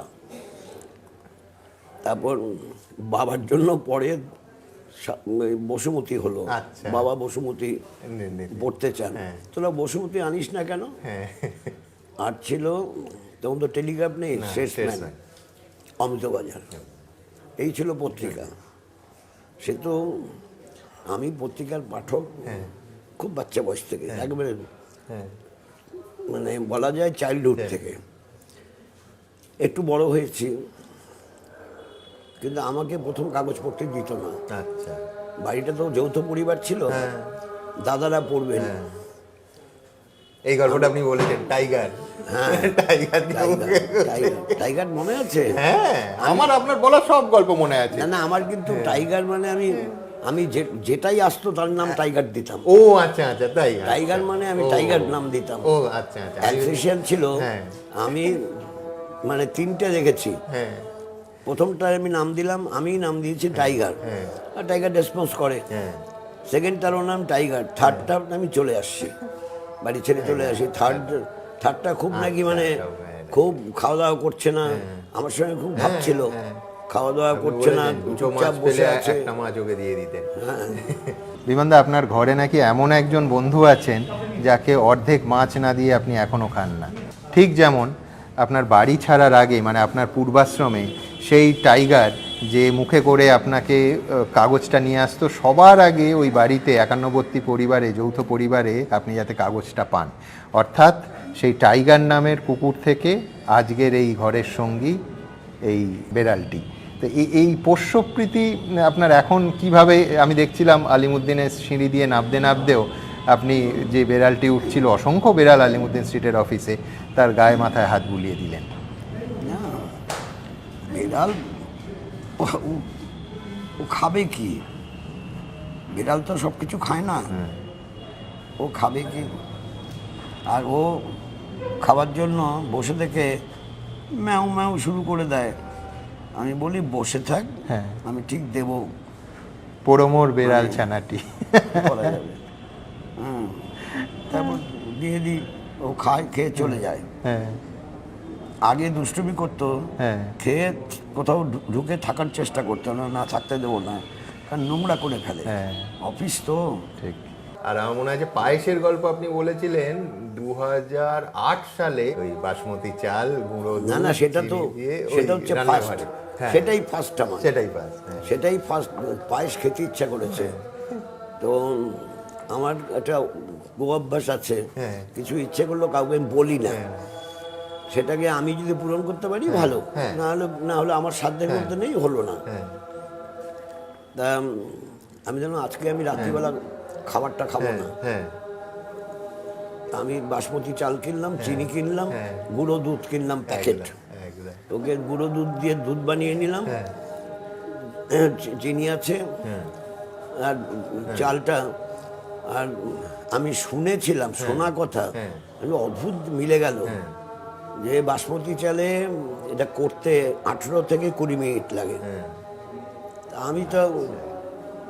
আমি 18 থেকে 20 মিনিট লাগে মানে ঠিক আছে, ভালোই তো, অসুবিধা নেই, ঘড়ি দেখলাম, তৈরি করে রাত্রেবেলা খেয়ে নেবো।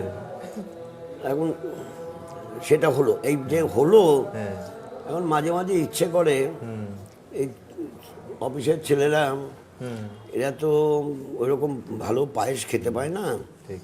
আমি একটু ভালো পায়েস করে দেবো। মানে মিনিমাম 5 লিটার, ম্যাক্সিমাম আমি 12 লিটার করেছি, 13 লিটার করেছি। সবাই খাবে, বিকেলবেলা তোরা টিফিন করবি না, এটাই সবাই খাবি, তাহলে টিফিনের পয়সাটা খরচা হবে না, এই খরচাটাই টিফিনের খরচা। না সেটা আমি বলি যে অকেশন একবার করেছি, আর একবার করে ব্যাস, দুবার, বছরে দুবারে বেশি করি না। বিমানদা, আপনার এই যে যখন রান্নাঘরে 13টা বছর কাটাচ্ছেন, সেখানে পায়েস রাঁধার একটা গল্প ছিল, যে একদিন রাতে আপনার বহুবার এই গল্প আপনি আমাদের বলেছেন, খিদে পেয়েছে এবং বাসমতি চাল, গুঁড়ো দুধ, চিনি দিয়ে পায়েস, সেই থেকে রটে গেল, ওই হয় না ক্রমে ক্রমে বাচ্চা গেল রুটি, যে বিমান বসুর হাতের পায়েস অসাধারণ।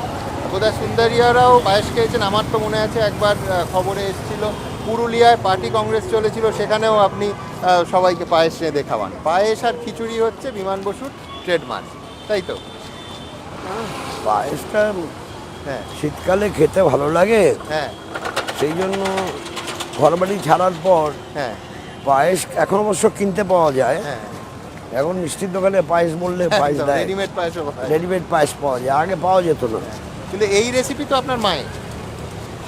হ্যাঁ, মা যা করতেন সেভাবেই করি আমি, হ্যাঁ কিন্তু আমি দুধটাকে একটু ঘন করে নিই, আচ্ছা যার জন্য অনেক সময় পায়েসের নামে পরিজ হয়ে যায়, আচ্ছা কারণ আমি ভেতরে হ্যাঁ ইনগ্রিডিয়েন্টস দেই, হ্যাঁ আমি ক্যাশু নাট দেই, হ্যাঁ কিশমিশ তো দেই, সবাই দেয়, হ্যাঁ হ্যাঁ হ্যাঁ, আবার সেখানে আলমন্ডও দেই। একদম।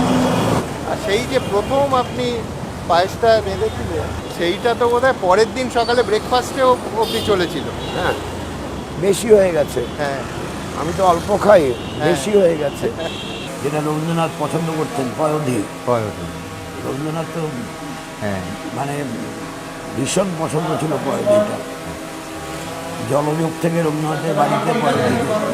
বিমানদা, কোথাও কি পায়েসের কথা হচ্ছে, আমি একটু এটাকেও একটু রাজনীতির অঙ্গনে নিয়ে আসি, যে রাজনীতির যে মিষ্টতা, সেইটা একেবারে নিঃশেষ হয়ে গিয়ে এই এতদিন, এই 26-এ বা 25-এ, কোথাও কি রাজনীতি এখন খুব তিক্ত হয়ে গেছে মনে হয়? কোথাও সৌজন্য নেই, খারাপ কথা এসে গেছে, আগেও ছিল কিন্তু এখন যেন ক্রমশ বাড়ছে।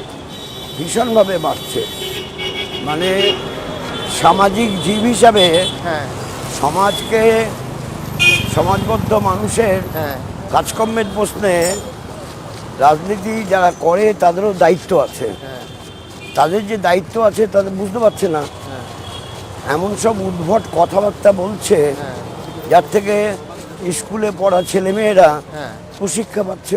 একদম। এটা খুব ক্ষতি হচ্ছে, আর এই ক্ষতিটা হচ্ছে পার্মানেন্ট, অনেক দিনের জন্য ক্ষতি হয়ে যাচ্ছে। এরপরে হয়তো এমন একটা সময় আসবে যে ভালো বাড়ির ছেলেরা আরও বেশি করে, এখনও খুব আসছে তা নয়, যে একেবারে রাজনীতিতে আসাই বন্ধ করে দেবে। সেটা হয়তো আমার মনে হয় হ্যাঁ এই ধাঁচাটা অব্যাহত থাকবে, হ্যাঁ এটা নাও হতে পারে, আচ্ছা। পরিবর্তন হবে। একটা কোথাও টার্ন অ্যারাউন্ড, আপনি আশাবাদী হ্যাঁ, যে একটা কোথাও মানে ঠিক মানুষ ঘুরে দাঁড়াবে। আর মানুষ বুঝতে পারবে আর না, হ্যাঁ যা হয়েছে যথেষ্ট হয়েছে, আর না। বিমানদা, এই সৌজন্য কি রাজ্য রাজনীতিতে এখন কমে যাচ্ছে? মানে আপনাদের সময়, আমি শুধু সোমেন মিত্রের ছবি দেখালাম তা নয়, রাজনীতির বাইরেও নির্বাচন এলে আপনারা কেউ কাউকে ছেড়ে কথা বলেননি, তীব্র আক্রমণ প্রতি আক্রমণ হয়েছে, কিন্তু কোথাও একটা ব্যক্তিগত সৌজন্যেরও ব্যাপার ছিল। আজকের রাজনীতি কি সৌজন্যহীন হয়ে যাচ্ছে? সৌজন্য মাঝে মাঝে হারাচ্ছে, হ্যাঁ আর কুকথা বড্ড এসে যাচ্ছে। এতে এই কুকথার জন্য হ্যাঁ সব থেকে ক্ষতি হচ্ছে আগামী প্রজন্ম। ঠিক, ছোট্ট ছোট ছেলেমেয়েরা টেলিভিশন দেখে, আমি একমত, কথাগুলো শোনে, এইখানে মানে একমত। তাদের কিন্তু একেবারে ক্ষতি করে দেওয়া হচ্ছে, তাদের মনটা গড়ে উঠবে, তারা ভাবনা চিন্তা করবে, কিন্তু ভাবনা চিন্তা করার আগেই তার তো ধীরে ধীরে উন্মেষটা ঘটে, ঠিক। হঠাৎ করে হয় না। তার সেই সব কুকথাগুলো শুনে যাচ্ছে তাই কথাবার্তা হয়, যা রাজনীতিতে অতীতে হতো না। না, অতীতেও হতো, আপনার অনিল বসু সেই বলেছিলেন মারাত্মক কথা। তাকে তো আমরা সেই জন্য বহিষ্কার করেছিলাম। সে যে কথাবার্তা বলেছে, একটাও কষান দেওয়া হয়েছে, তারপর কষান দিয়েছিলেন, করতে বহিষ্কার অনেক পরে হয়েছে। কিন্তু আমি বিমানদা অন্য একটা প্রসঙ্গে যাই, সেটা হচ্ছে ধরুন এই যে ব্যক্তিগত সৌজন্য, আমি বলছি আমার মনে আছে যখন 34 বছরের বাম সরকারের পতন হলো, মমতা বন্দ্যোপাধ্যায় শপথ গ্রহণ অনুষ্ঠান, আপনি বুদ্ধদেব ভট্টাচার্য এবং অসীম দাশগুপ্ত শপথ গ্রহণ অনুষ্ঠানেও গেছিলেন। তো সেই যে একটা পরিমণ্ডল ছিল, তারপরে আমি দেখছিলাম রাজভবনে একটা ছবিও আছে, এটা হচ্ছে 2022 সাল, মমতা বন্দ্যোপাধ্যায় আপনাকে চেয়ার সাজিয়ে দিচ্ছেন যাতে আপনি বসতে পারেন। কিছুদিন আগেও রাজভবনের আরেকটা রাজ্যপালের অনুষ্ঠানে দেখলাম যে আপনাকে দেখেই দৌড়ে এলেন। আবার উল্টো দিকে তার শপথ গ্রহণ অনুষ্ঠানে আপনাদের সরকারের পতনের পর আপনারা তিনজন গেছিলেন। আবার এই সম্পর্কটাই বিজেপি বলছে এটাই সেটিং। আবার এই সম্পর্কটা কোথাও বাম এবং তৃণমূলের মধ্যেও কি ক্ষয়িষ্ণু, ক্রমশ কমছে, তিক্ততা বাড়ছে? সেটা আমি বলতে পারবো না, কারণ ব্যক্তিগতভাবে সৌজন্য প্রকাশ করা হ্যাঁ, রাজনৈতিক মতাদর্শগত কার্যকলাপের হ্যাঁ, পরিবর্তন ঘটায় না। ঠিক, একদম। এই নির্বাচনের আগে একটা ফিল্ম হচ্ছে এবং সেই ফিল্মে 29 বছর পর একটা ঘটনা ফিরিয়ে এনে একটা ফিল্ম হয়েছে এবং সম্ভবত এই ভোটের আগে সেই ফিল্ম রিলিজ করবে। এই যে কলকাতা বিশ্ববিদ্যালয়ের মনীষা মুখোপাধ্যায় অন্তর্ধান রহস্য,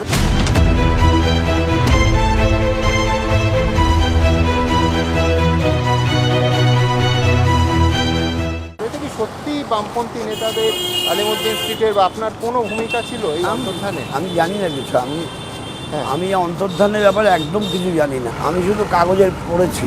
আমি একটাই অপরাধ করেছিলাম, হ্যাঁ, ওর মা আমাকে বারবার ফোন করে বলেছে হ্যাঁ, যে একদিন রাত্রিবেলা খেতে গিয়েছিলাম। হ্যাঁ, হ্যাঁ, এটা আমার বোধহয় সব থেকে বড় অপরাধ হয়েছে। যে মানে ওই সময় 29 বছর আগে, অনেক আগে, হ্যাঁ, হ্যাঁ, অনেক আগে, মানে ওকে যখন আর পাওয়া যাচ্ছে না, তার অনেক আগে, আর তো কোনো কারণ খুঁজে পাচ্ছি না। বিমানদা, আনন্দবাজার পত্রিকার রবিবাসরীয়তে আপনি একবার একটা খুব মজার গল্প লিখেছিলেন, গল্প মানে নিজেরই জীবনের ঘটনা। সেটা হচ্ছে আপনি প্রেমে পড়েছেন এই সন্দেহে আপনার মা আপনাকে লোক লাগিয়েছিল, মানে সেটা কনফার্ম করতে। এই গল্পটা একটু বলুন না। আমাদের বাড়ির ঘরানাটা ছিল, ওটা ওয়েল ডিসিপ্লিন বাড়ি ছিল। হ্যাঁ, মতাদর্শে আমার মতাদর্শের সঙ্গে সম্পর্কযুক্ত না। তারা ভিন্ন ধাঁচের জীবনযাপন করতে চায়, করুক।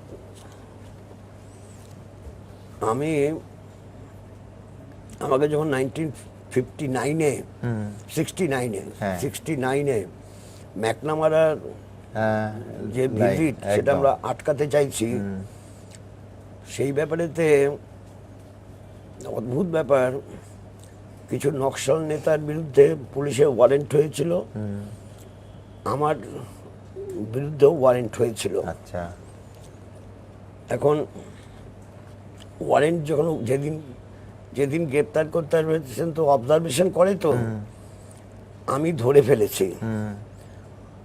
আমাদের গাড়ি বারান্দা ছিল, গাড়ি বারান্দায় আমি চা খাচ্ছিলাম, তখন দেখি একটা লোক দাঁড়িয়ে আছে। তখন মনে হয়নি আমার লোক, প্রথমবার দেখে গ্যাপ দিয়ে পরে আমি একটা আবার কফি খাচ্ছি বাইরে দাঁড়িয়ে, মানে বাইরে বাতাসে এসে খাচ্ছি আর কি। তখন দেখে ওই লোকটা আছে। এবার ডাউট হলো এই লোকটা ওইভাবে আছে কেন। একটা রেস্টুরেন্টের সামনে আছে, উল্টো দিকে একটা রেস্টুরেন্ট আছে ছোট। এবার থার্ড টাইম আমি টপগুলো দেখছিলাম, গাছগুলো সব দেখছিলাম, দেখে চোখ পড়লো আবার যে থার্ড টাইমও আছে। এবার আমি নিজে গাড়ি বারান্দার নিচে থেকে বৌদিকে ডেকে বললাম, দেখো তো তুমি একটা লোককে দেখতে পাচ্ছ কি না? বললো, পানের দোকানের সামনে একটা লোক আছে। হ্যাঁ। চেহারাটা কি?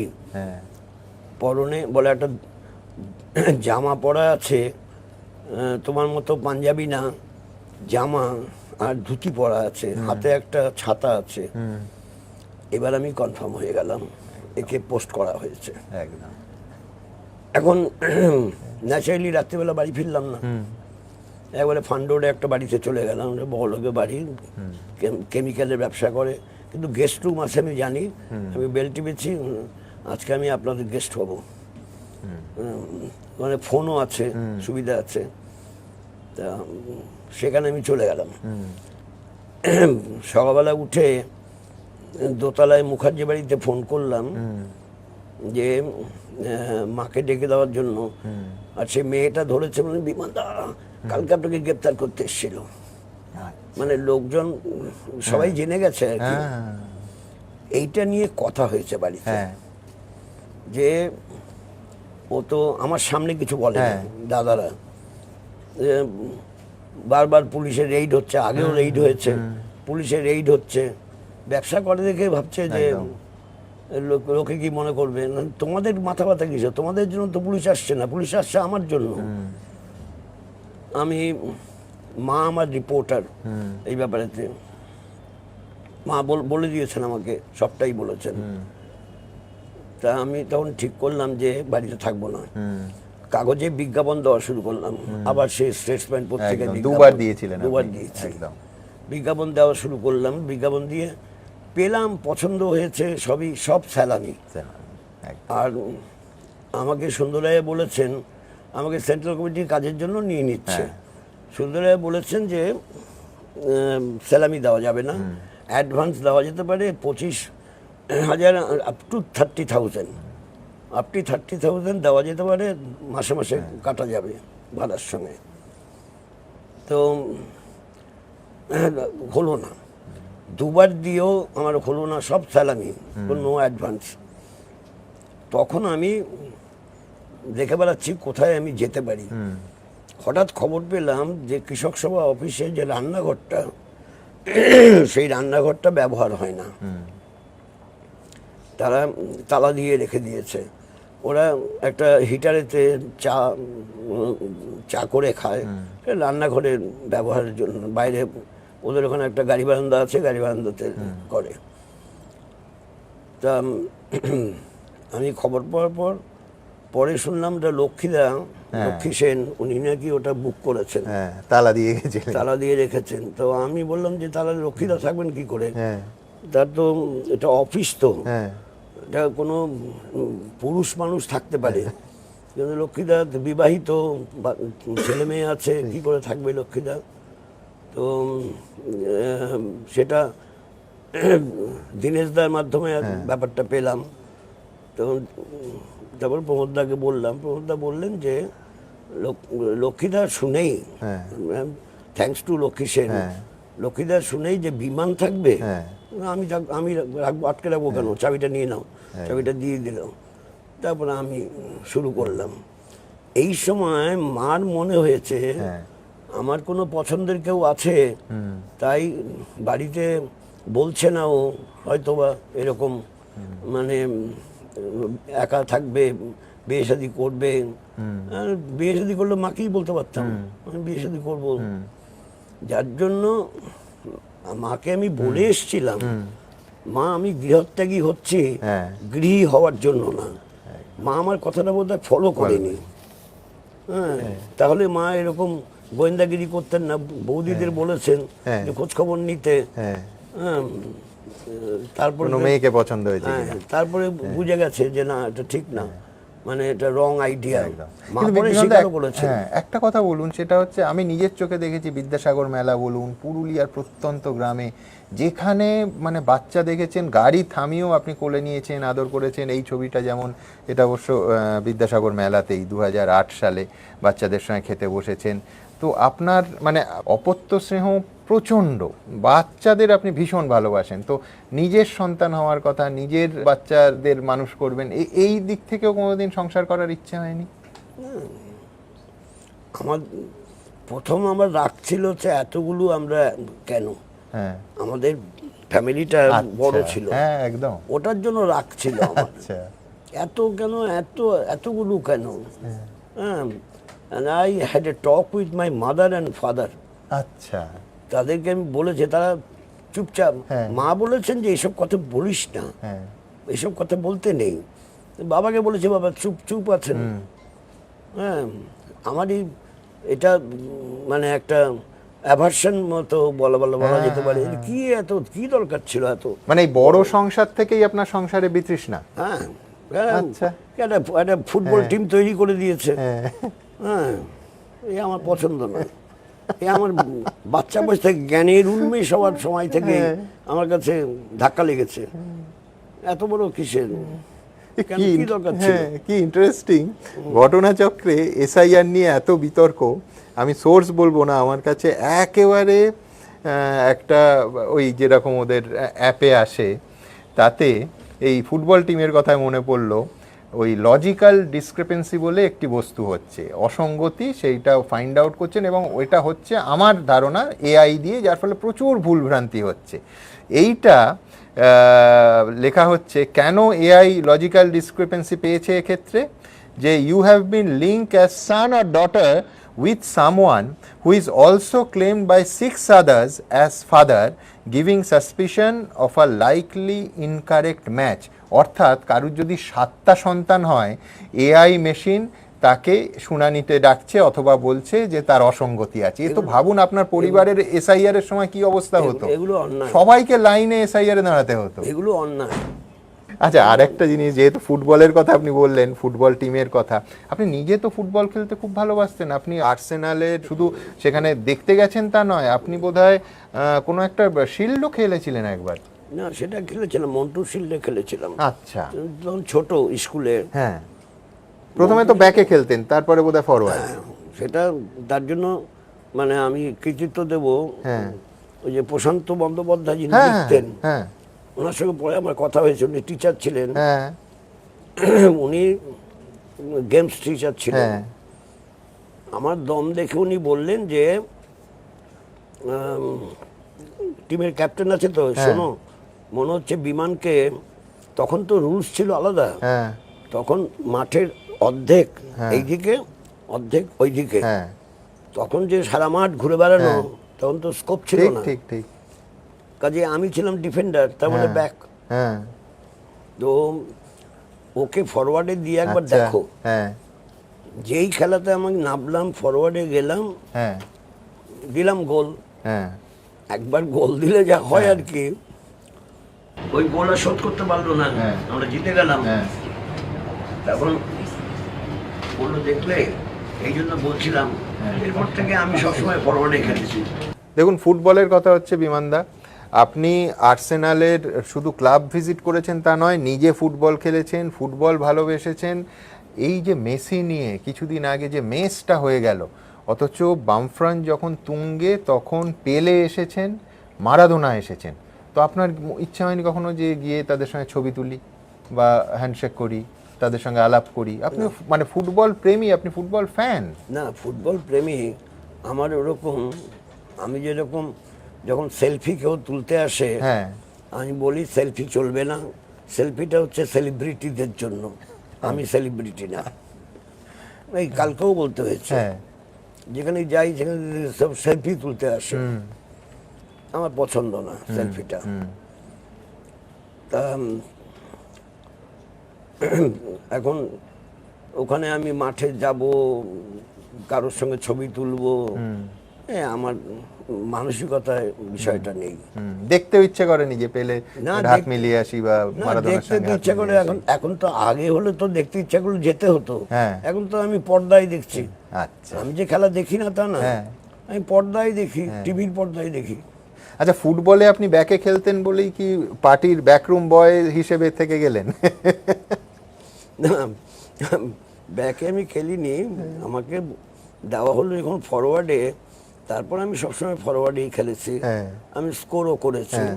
কিন্তু রাজনীতিতে যখন ফরওয়ার্ড এবং স্কোর করার কথা এলো, আমি শুনেছি স্বয়ং প্রমোদ দাশগুপ্ত আপনাকে একবার দাঁড়াতে বলেছিলেন ভোটে, সম্ভবত বাঁকুড়া থেকে। আপনি তো দাঁড়াননি।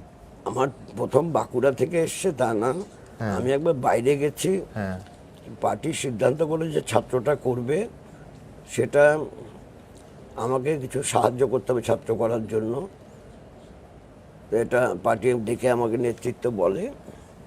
আমি গিয়েছিলাম রাজস্থান না বোধহয়, মানে উত্তরপ্রদেশে, হ্যাঁ প্রথম উত্তরপ্রদেশে গিয়েছিলাম।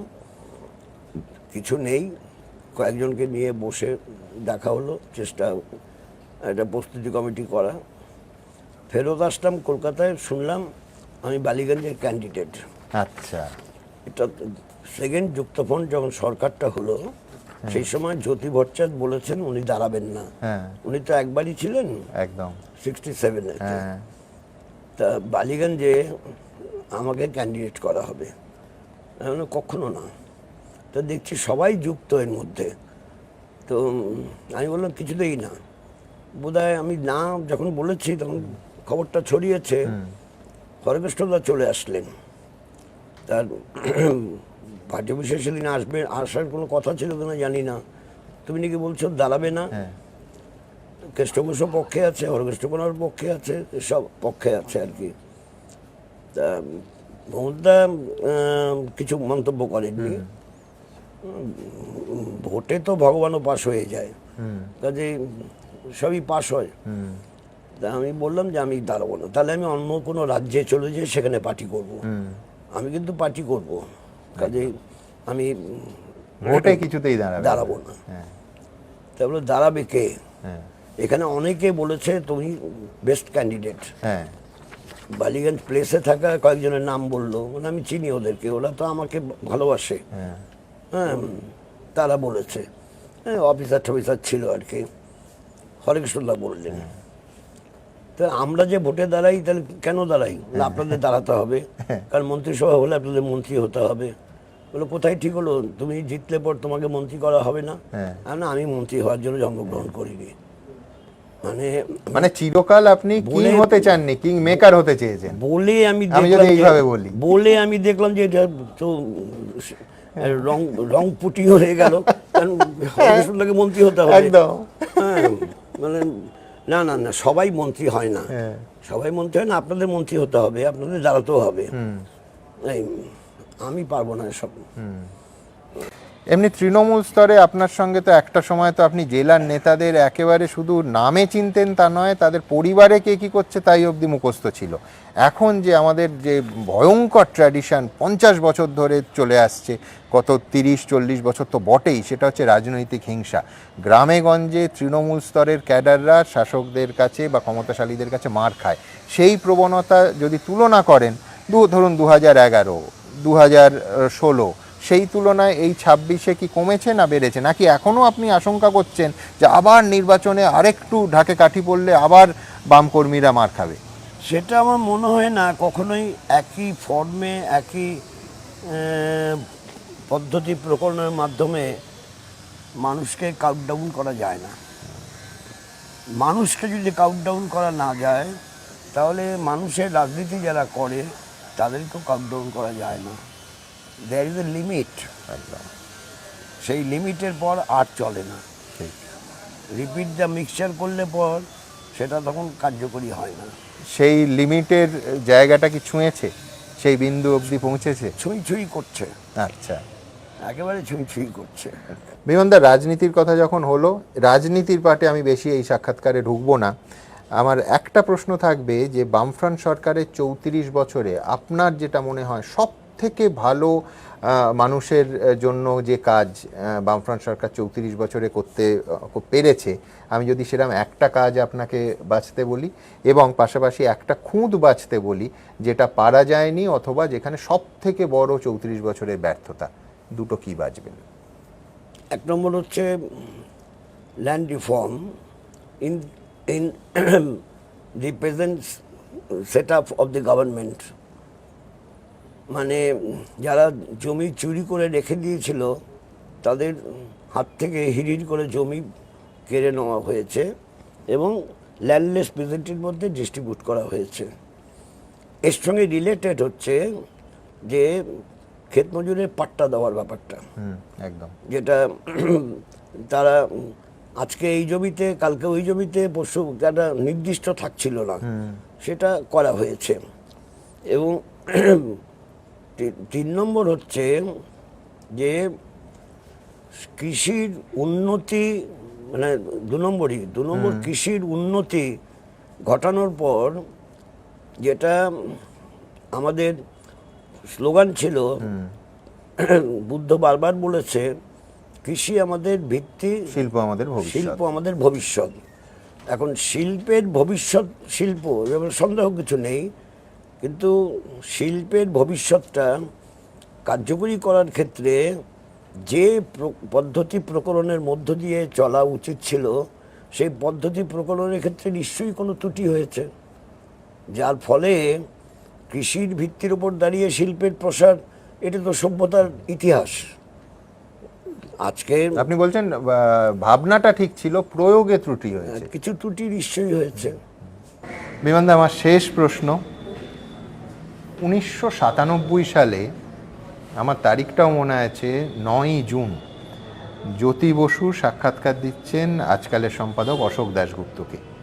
অশোক দাদাকে প্রশ্ন করেছিলেন যে ভবিষ্যৎ আপনাকে কিভাবে মনে রাখে এটা আপনি চান। জ্যোতি বসু জবাবে, যখন প্রকাশিত হয় পরের দিনের কাগজে, আমরা সবাই চমকে গেছিলাম। জ্যোতিবাবু বলেছিলেন কাউকে মনে রাখে না। অশোক দাশগুপ্তের পরের প্রশ্ন ছিল যে বিধান রায়কে মনে রাখেনি? জ্যোতিবাবু বলেছিলেন কিচ্ছু মনে রাখেনি, কেউ মনে রাখে না, যতদিন আছি। কিন্তু আমার প্রশ্ন আপনাকে থাকবে যে ভবিষ্যৎকাল বিমান বসুকে কি হিসেবে, কিভাবে মনে রাখে এটা আপনি চান? না, এটা জ্যোতিবাবু যেটা বলেছেন এটা সঠিক কথাই বলেছেন। কিছুদিন মনে রাখে, তারপরে মনে রাখে না। এই যে আমার কম বয়সে যখন শুনতাম আমি, তোমায় ভুলছি না, ভুলবো না, 5 দিন পরে ভুলে যাবে। হ্যাঁ, ফলে মানুষের স্মৃতি, তাতে সব কিছু স্টোর করে রাখলে মানুষ খারাপ, পাগল হয়ে যাবে। ফলে কিছু কিছু জিনিস সরে যায়। সেরকম আজকে আমি আছি, আমি কেমন আছি কেউ জিজ্ঞেস করতে পারে, বা কিছু ভালো কথা বলতে পারে, কিছু কটু কথা বলতে পারে। যখন আমি থাকবো না, তখন ভালো কথা, কটু কথা কোনোটাই থাকবে না। বিমানদা, খুব ভালো থাকবেন, এইভাবে তারপরের প্রজন্মকে অনুপ্রেরণা দিয়ে যান। Thank you. দেখুন, আমরা এতক্ষণ কথা বললাম বিমান বসুর সঙ্গে। এই সাক্ষাৎকারের, আমি আবার বলছি, সাক্ষাৎকার শব্দটাও ব্যবহার করব না, তার কারণ আমি শুরুতেই বলেছিলাম যে আমাদের এই আড্ডার কোনো ফরম্যাট নেই, কোনো প্রশ্নাবলী নেই, সবথেকে বড় কথা কোনো স্ট্রাকচার চলন নেই। আমরা শুধু চেয়েছিলাম যে মানুষ বিমান বসু কে, কিভাবে থাকেন, কি ভাবেন, তার জীবনযাত্রাকে একটু একদিনের জন্য, কয়েক ঘন্টার জন্য ছুঁয়ে দেখতে। আর দিনের শেষে প্রাপ্তি যেটা হলো, সাংবাদিক হিসেবে 3 দশকেও বিমানদা যে অনুমতি আমাকে বা আমাদের কাউকে দেননি, সেটা হচ্ছে নিজের শোবার ঘরে, যেখানে তিনি থাকেন কিছুটা অবিন্যস্ত অবস্থায়, সেইখানকার ছবি তুলতে দেয়া। যদি প্রাপ্তি বলেন, এও এক অভিজ্ঞতা। বিমানদা, আবার বলছি, খুব ভালো থাকবেন। Thank you.